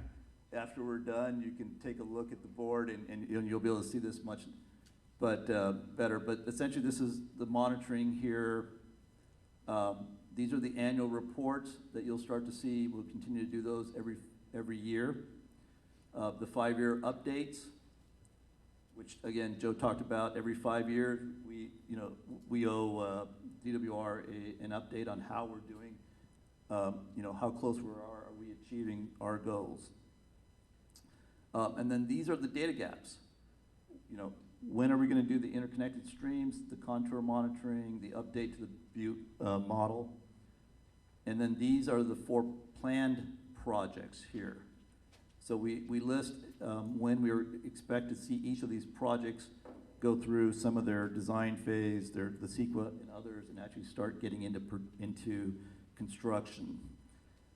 These are our best estimates at this time. It's all going to be dependent on funding and the availability of some of the funding. So we're trying to do the best we can at this time based on what we know as to when we think some of these projects are going to be built. And then finally, at the bottom here is adaptive management. So that means we continue to evaluate the potential projects that we've identified, and if in the future, if we identify other projects that make more sense and that we should be looking at a lot closer. So if there's future projects, or projects identified in the future, we're not going to ignore those. We're going to incorporate those into our evaluations and start to see, hey, is there a way for us to go ahead and implement those as well? So any new projects as well. And then finally, we're also going to continue to evaluate how well our management actions are performing and if we need to modify those or if we need to add some new management actions. So all of those are going to happen continuously over the next 20 years as we implement Sigma. Okay, next slide, please. All right, so all of this, as I started off by saying, costs money. How are we going to fund both the GSA and the activities of the agency? And so what we're looking at here is administrative costs for the GSA. We're estimating those somewhere around $200,000 to $400,000 a year. We're looking at about $300,000 worth of monitoring every year. We're looking at data analysis of about $10,000. So that means all that data that we collect should be at 10,000. I'm sorry, this monitoring number has an extra 0 in it. It should be closer to 30,000. Yeah. Oops. I think when we were copying this over, we accidentally added another 0 there. I didn't want to give Christina a heart attack or anything. Sorry. Yeah. And then finally, the reporting and evaluation is around $30,000 every year. So these are continuous, this being reduced, of course. This is probably going to happen year in and year out. So every year, we've got to be able to fund this. And then, on top of that, we're looking at funding the data gaps, and we're looking at funding those projects and management actions. So the data gaps, if you look at the document itself, we estimated some of those data gaps to be somewhere between $50,000 to $100,000. Those are one-time expenses. So it's going to depend on exactly, Joe's going to come back to me and he's going to say, hey, we need to install, 3 wells for the groundwater dependent ecosystems, or he's going to say, we're going to come back and say we're going to need 8 wells. There's a big difference. And of course, that's going to affect the price. So as they start that evaluation, we're going to start to fill in exactly what it's going to cost to fill those data gaps. And then the projects and management actions, again, that's going to depend on exactly what role the board decides that they want the GSA to play in each project. So in some cases, the GSA is there just to support the project. We're going to essentially write a letter of support, encourage the project. In other cases, we may be very actively involved in helping either obtain the grant, we may be actively involved in the design of the project or even the implementation of the project. So depending on a project-by-project basis, the role of the GSA could vary greatly. And then obviously the cost associated with that is going to be dependent on that. On what role we play. Next slide, please. Okay, so that's a lot of money that I just rattled off. How are we gonna pay for it? So right now, one of the things that we're gonna be doing is using existing funding from existing programs, and we really wanna minimize any overlap. So if there's groundwater quality data that's available from some other program, for example, the Irrigated Lands Program, right? We don't wanna have to duplicate that. We're gonna use existing information. If there's groundwater levels being collected by someone else that's available to the GSA, hey, great. That's the type of things that we want to be able to collect without having to duplicate that. I think Tony's starting to give me the signal here. I better hurry up a little bit. The other ones, of course, are the state and federal grants. As I mentioned just a few minutes ago, we're looking at some existing grant opportunities that are out there. The state this particular year is, and certainly into next year, there's a variety of different grants that are going to become available for the GSAs. There's a round 2 of Prop 68 money. It's about $72 million for both critically overdrafted as well as medium priority basins. These are competitive bids in some cases, so we're going to have to make sure we identify projects and be able to be ready to chase some of that money. So that probably sometime middle of, early to middle of next year, we're going to try and make sure that we're ready to go after some of that money. There's the drought funding that I just mentioned. There's a lot of other opportunities that have been identified that are upcoming, so that we need to make sure that we're going to be submitting applications on those. And then finally, the GSA is also going to evaluate other funding opportunities. That means potentially doing a Prop 218 election, potentially Prop 26. That decision is going to be made at a later date by the board, and the board's going to have to evaluate exactly what they think they need to raise as a GSA in order to fund that agency as well. So, that's something that's going to happen here shortly after the submittal of the document. Okay, the interbasin coordination. I think someone asked about this as well. So there is a section in the document that does talk a little bit about the interbasin coordination, and in one of the appendices, there's a rather lengthy document that goes into detail about how that coordination is going to happen. So we are going to continue to participate in the coordination, the ongoing coordination that's going to happen between the 10 surrounding basins. And then that Northern Valley interbasin coordination report that I mentioned is included in one of the appendices. It provides a framework of how that coordination is actually going to occur, how many meetings there are going to be, and what that group is hoping to accomplish. And then the idea there is to discuss what the priorities for each GSA should be as well. So as you start to coordinate between the different basins, you want to start to set some of the priorities. It might be data sharing, it might be projects. Depending on exactly what that group comes up with, that's going to vary and change over time as well. Tanya, should I mention, you want to add anything? Because you were kind of... Well, I just, I know we have to be out of the facility at 9 o'clock, and people have come here to make comments. So if there are more questions about interbasin coordination, we can address that.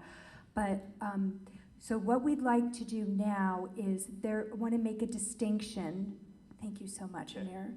I want to make a distinction here. So if you have any clarifying questions related to projects and management actions or implementation, could you just raise your hand? Not the speaker card. Raise your hand. How many do we have? 1, 2, 3, 4.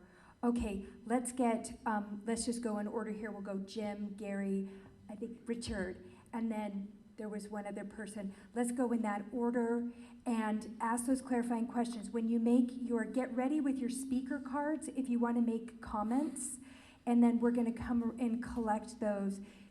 Also, I just want to mention, when you make comments, we will be listening to your comments and documenting them, but we won't be responding to them. So go ahead with your question. Amira, I have some concerns about both the in lieu and the direct recharge scoping project. I wonder if you could summarize some of the legal consequences of recharge projects that were presented to the SHAC and the board by our legal counsel, Valerie Kincaid. Jim, I'm not a lawyer. You know, I'd rather not, but I would encourage everyone that each of those projects, as they move forward, there is going to be a CEQA evaluation of each of those projects independent of the GSP, and that issue that in your concerns you're raising will be addressed at those times, and the role of the GSA is going to be, you know, depending on what that project exactly is, there may be some decisions may have to be made by the GSA at that time, but I don't want to speculate on things that are kind of outside of the engineering issues. I appreciate that. And as an engineer, you probably don't know, but groundwater-dependent family farms in the VINA subbasin have a history of responsible land stewardship and increased irrigation efficiency. And I wonder what the incentives are out there to advance their investments in this really critical aspect of reducing demand. That's a good question, Jim. You know, that's something that that's a good question. We want to probably consider that. I would put that down as one of your comments, and give us some time to maybe think about what kind of incentives might make sense for the family farms, and try to see what we can incorporate into the document. Thanks. And lastly, the residential conservation measure. Yeah. You're probably aware that the last time the ratepayers in Chico were asked to reduce their demand, they went from 30,000 acre feet or even more than that down to about 20 or 19,000 acre feet, a dramatic decline. And obviously there's still opportunity for more. I'm wondering what you think of that estimate of just 100 acre feet of demand reduction. Do you think that's a low ball? I do. I hope the number is low, Jim. I really do. But that was provided to us by the project proponent, and if we can do better, and that's part of what the GSA is going to be looking for, is ways to make that number higher. Because we would love for that, you know, any of these projects, we would love for that to be higher than those numbers that I presented. So we want to be actively looking for ways to improve all of those numbers.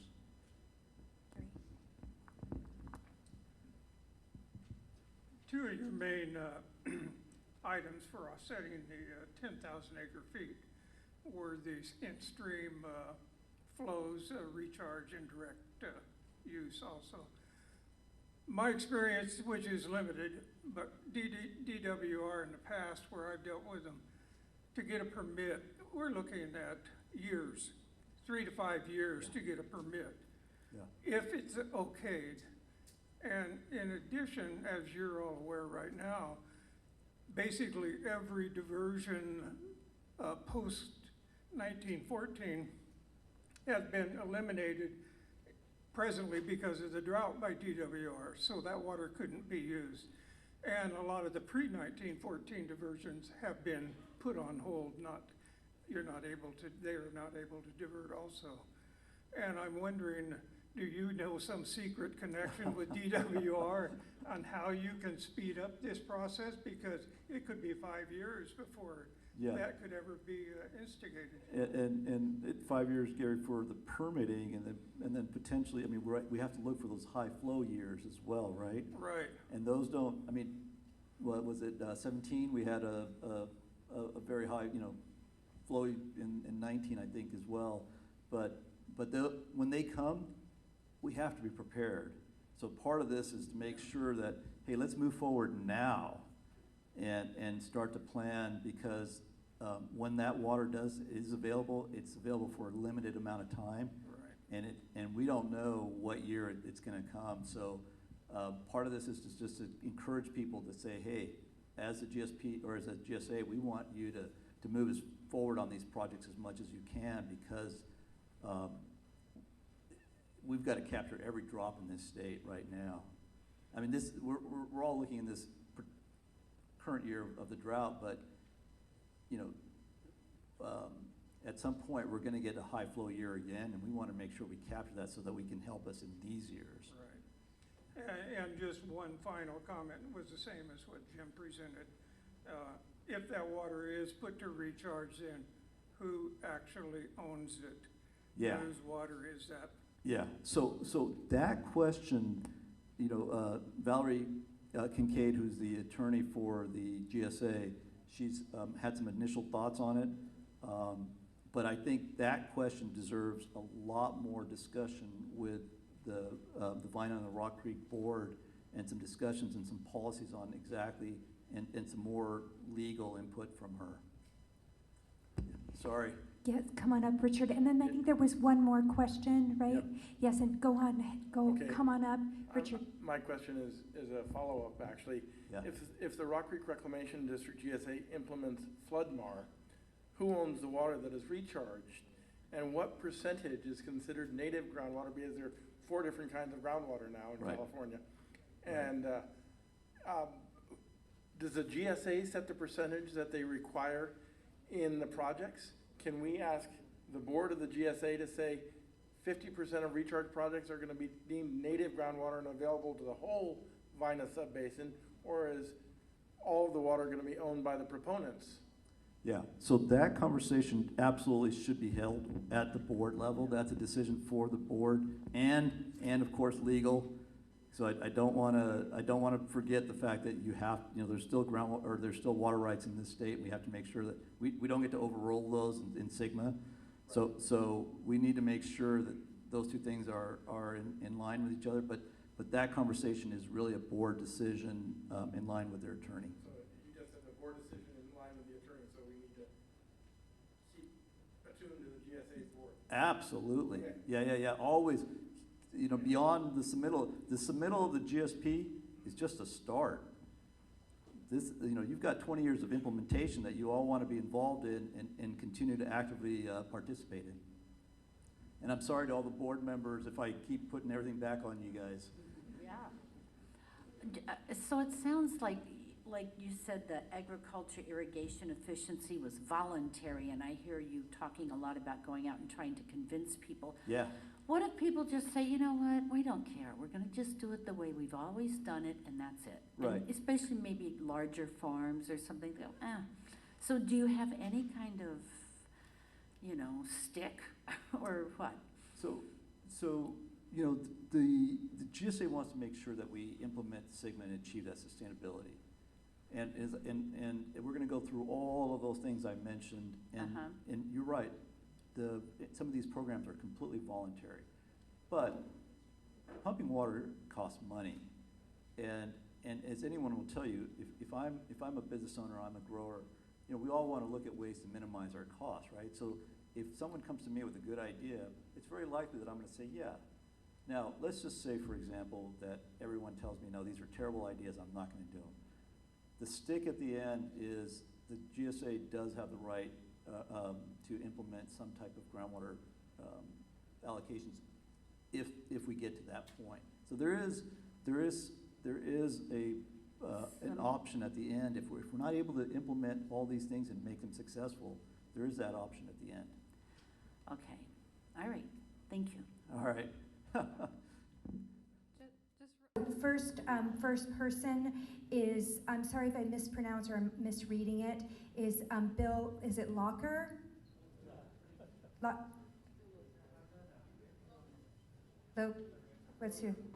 Loker. Bill Loker, I have your speaker card. Yes.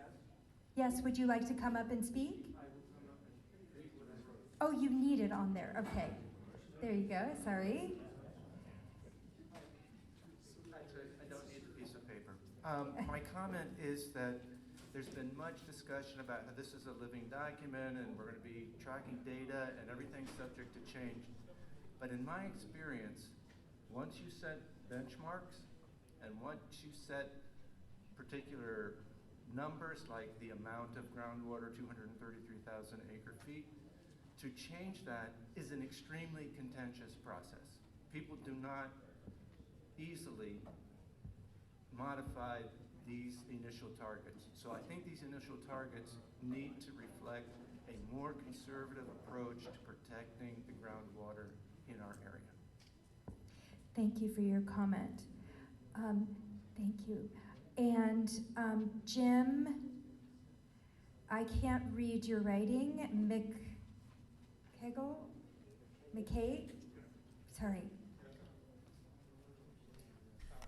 Thanks for taking comments. I've got one preliminary comment and then several comments about the proposed management actions. I have one preliminary comment and then several about the proposed management actions, or project management actions. At line 557 of the draft plan on page 5, it says the VINA GSA does not and will not have any employees. The words "and will not" do not belong in this document. The choice about whether the VINA GSA should in the future employ people to carry out and implement the GSP is a decision for the constituent members of the JPA and not for the current board. This is an important point because we have a history in Butte County of words adopted casually being taken later to mean that there's been really considered deliberation over whether this is the right thing to do. So that I think should come out. On the management actions, or I'm sorry, the projects and management actions, I think that the prominence given to the Paradise Irrigation District intertie is inappropriate given the extremely high cost of that project and the potential degradation of the quality of the city of Chico water. There is a project, I think, that is missing from the PMAs that would call for the diversion of PID water from behind the Magalia Dam into Little Butte Creek for the purpose of watercourse recharge along the creek and possibly delivery of excess surface water to potential potential agricultural users along the creek, such as M&T, Rancho Esquan, I believe Llano Seco's on there, Coral Ranch. There are a number of potential users down there. This is a much cheaper solution to getting PID water into use in Butte County for the purpose of either recharging groundwater or in lieu recharge through cessation of groundwater pumping. For a management action, there is it seems to me that we have never, or not to my knowledge anyway, audited in Butte County whether or not Chapter 33 is being complied with. Since 1996, it's been prohibited to pump groundwater without a permit to replace surface water voluntarily transferred outside the county.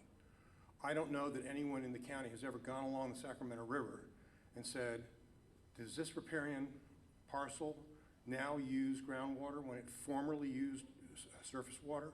And is that groundwater, that parcel owner transferring water out of county as reflected in the records of the DWR? There's a lot of publicly available information here. I don't know that anyone's ever gone through it. And the range of conduct with respect to Chapter 33 ranges from, given that we've never seen a permit filed, that no one has ever pumped a gallon of groundwater to replace surface water transferred elsewhere, or everyone's doing it and no one's catching them. You know, what's the truth? If there is some degree of non-compliance with Chapter 33 that the county is currently unaware of, given the small sustainable yield estimate, the overdraft estimate that the GSP identifies, an enforcement of Chapter 33 could itself be a sufficient solution to the groundwater deficit. Thank you. Nora?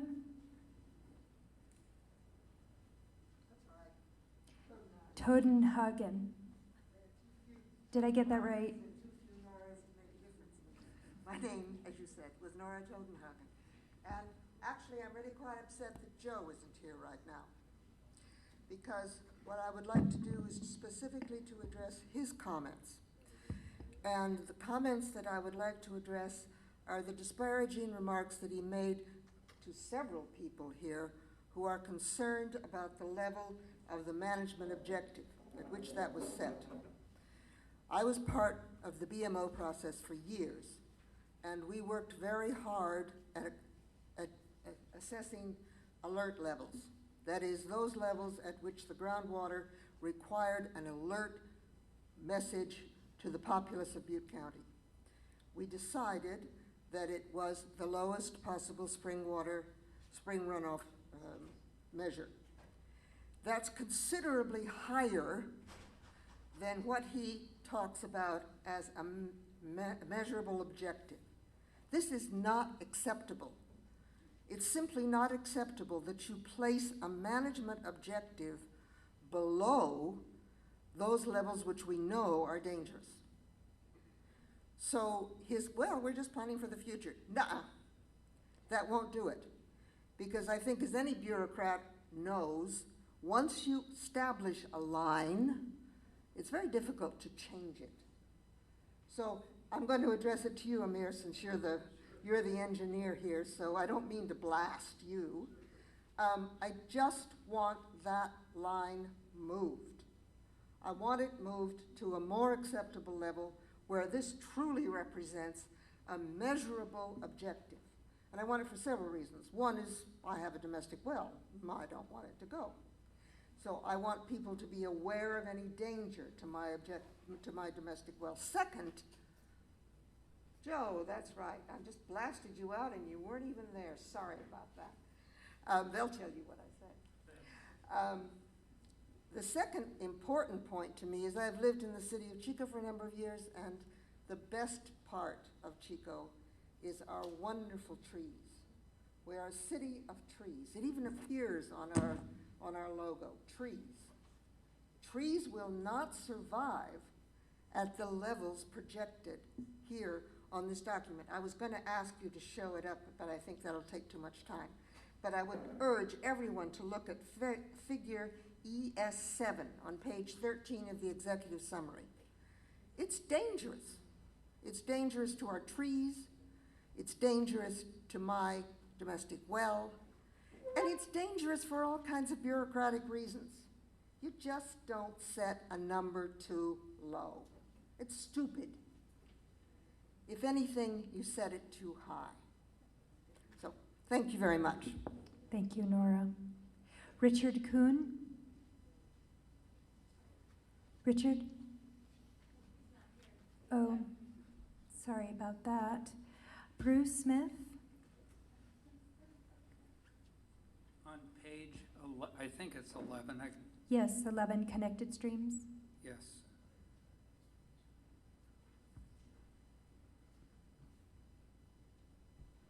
Yeah, on here it has 3 highlighted. The third one says groundwater does not appear to be connected to upland streams, and it says Big Chico Creek. When I first glanced at this and I looked at the lines, and then I looked to the right and I saw well screen from 65 to 75 feet. The next one down is well screen from 140 to 201. The next one's 560 to 600, and the bottom one is 1020 to 1030. On the Chico State campus, they have a number of, at least they used to, I haven't been over there for a while, piezometer wells right next to the creek. And I did a study, I found the report the other day just by cleaning up my stuff. And those piezometer wells show a direct connection to Big Chico Creek, at least there at the campus. The thing that I look at here on this, and I want to read it, groundwater does not appear to be connected to upland streams. But on the right-hand side, none of those well screens are shallow wells. Now in Chico, according to the study I've done, there's a shallow aquifer that used to start at about 30 feet. Then there's an intermediate aquifer that starts between 65 and probably 140 to 200 feet. Then there's an upper deep zone and a deep zone aquifer. I think you need to scratch that statement that says groundwater does not appear to be connected to upland streams unless you can document wells screened in the shallow aquifer, which does not appear there. That is just and I'm going to go what I call it, there are data gaps, there are significant data gaps, and then there are fatal flaws. I consider that one to be a fatal flaw, and it needs to be taken out. Thank you, Bruce.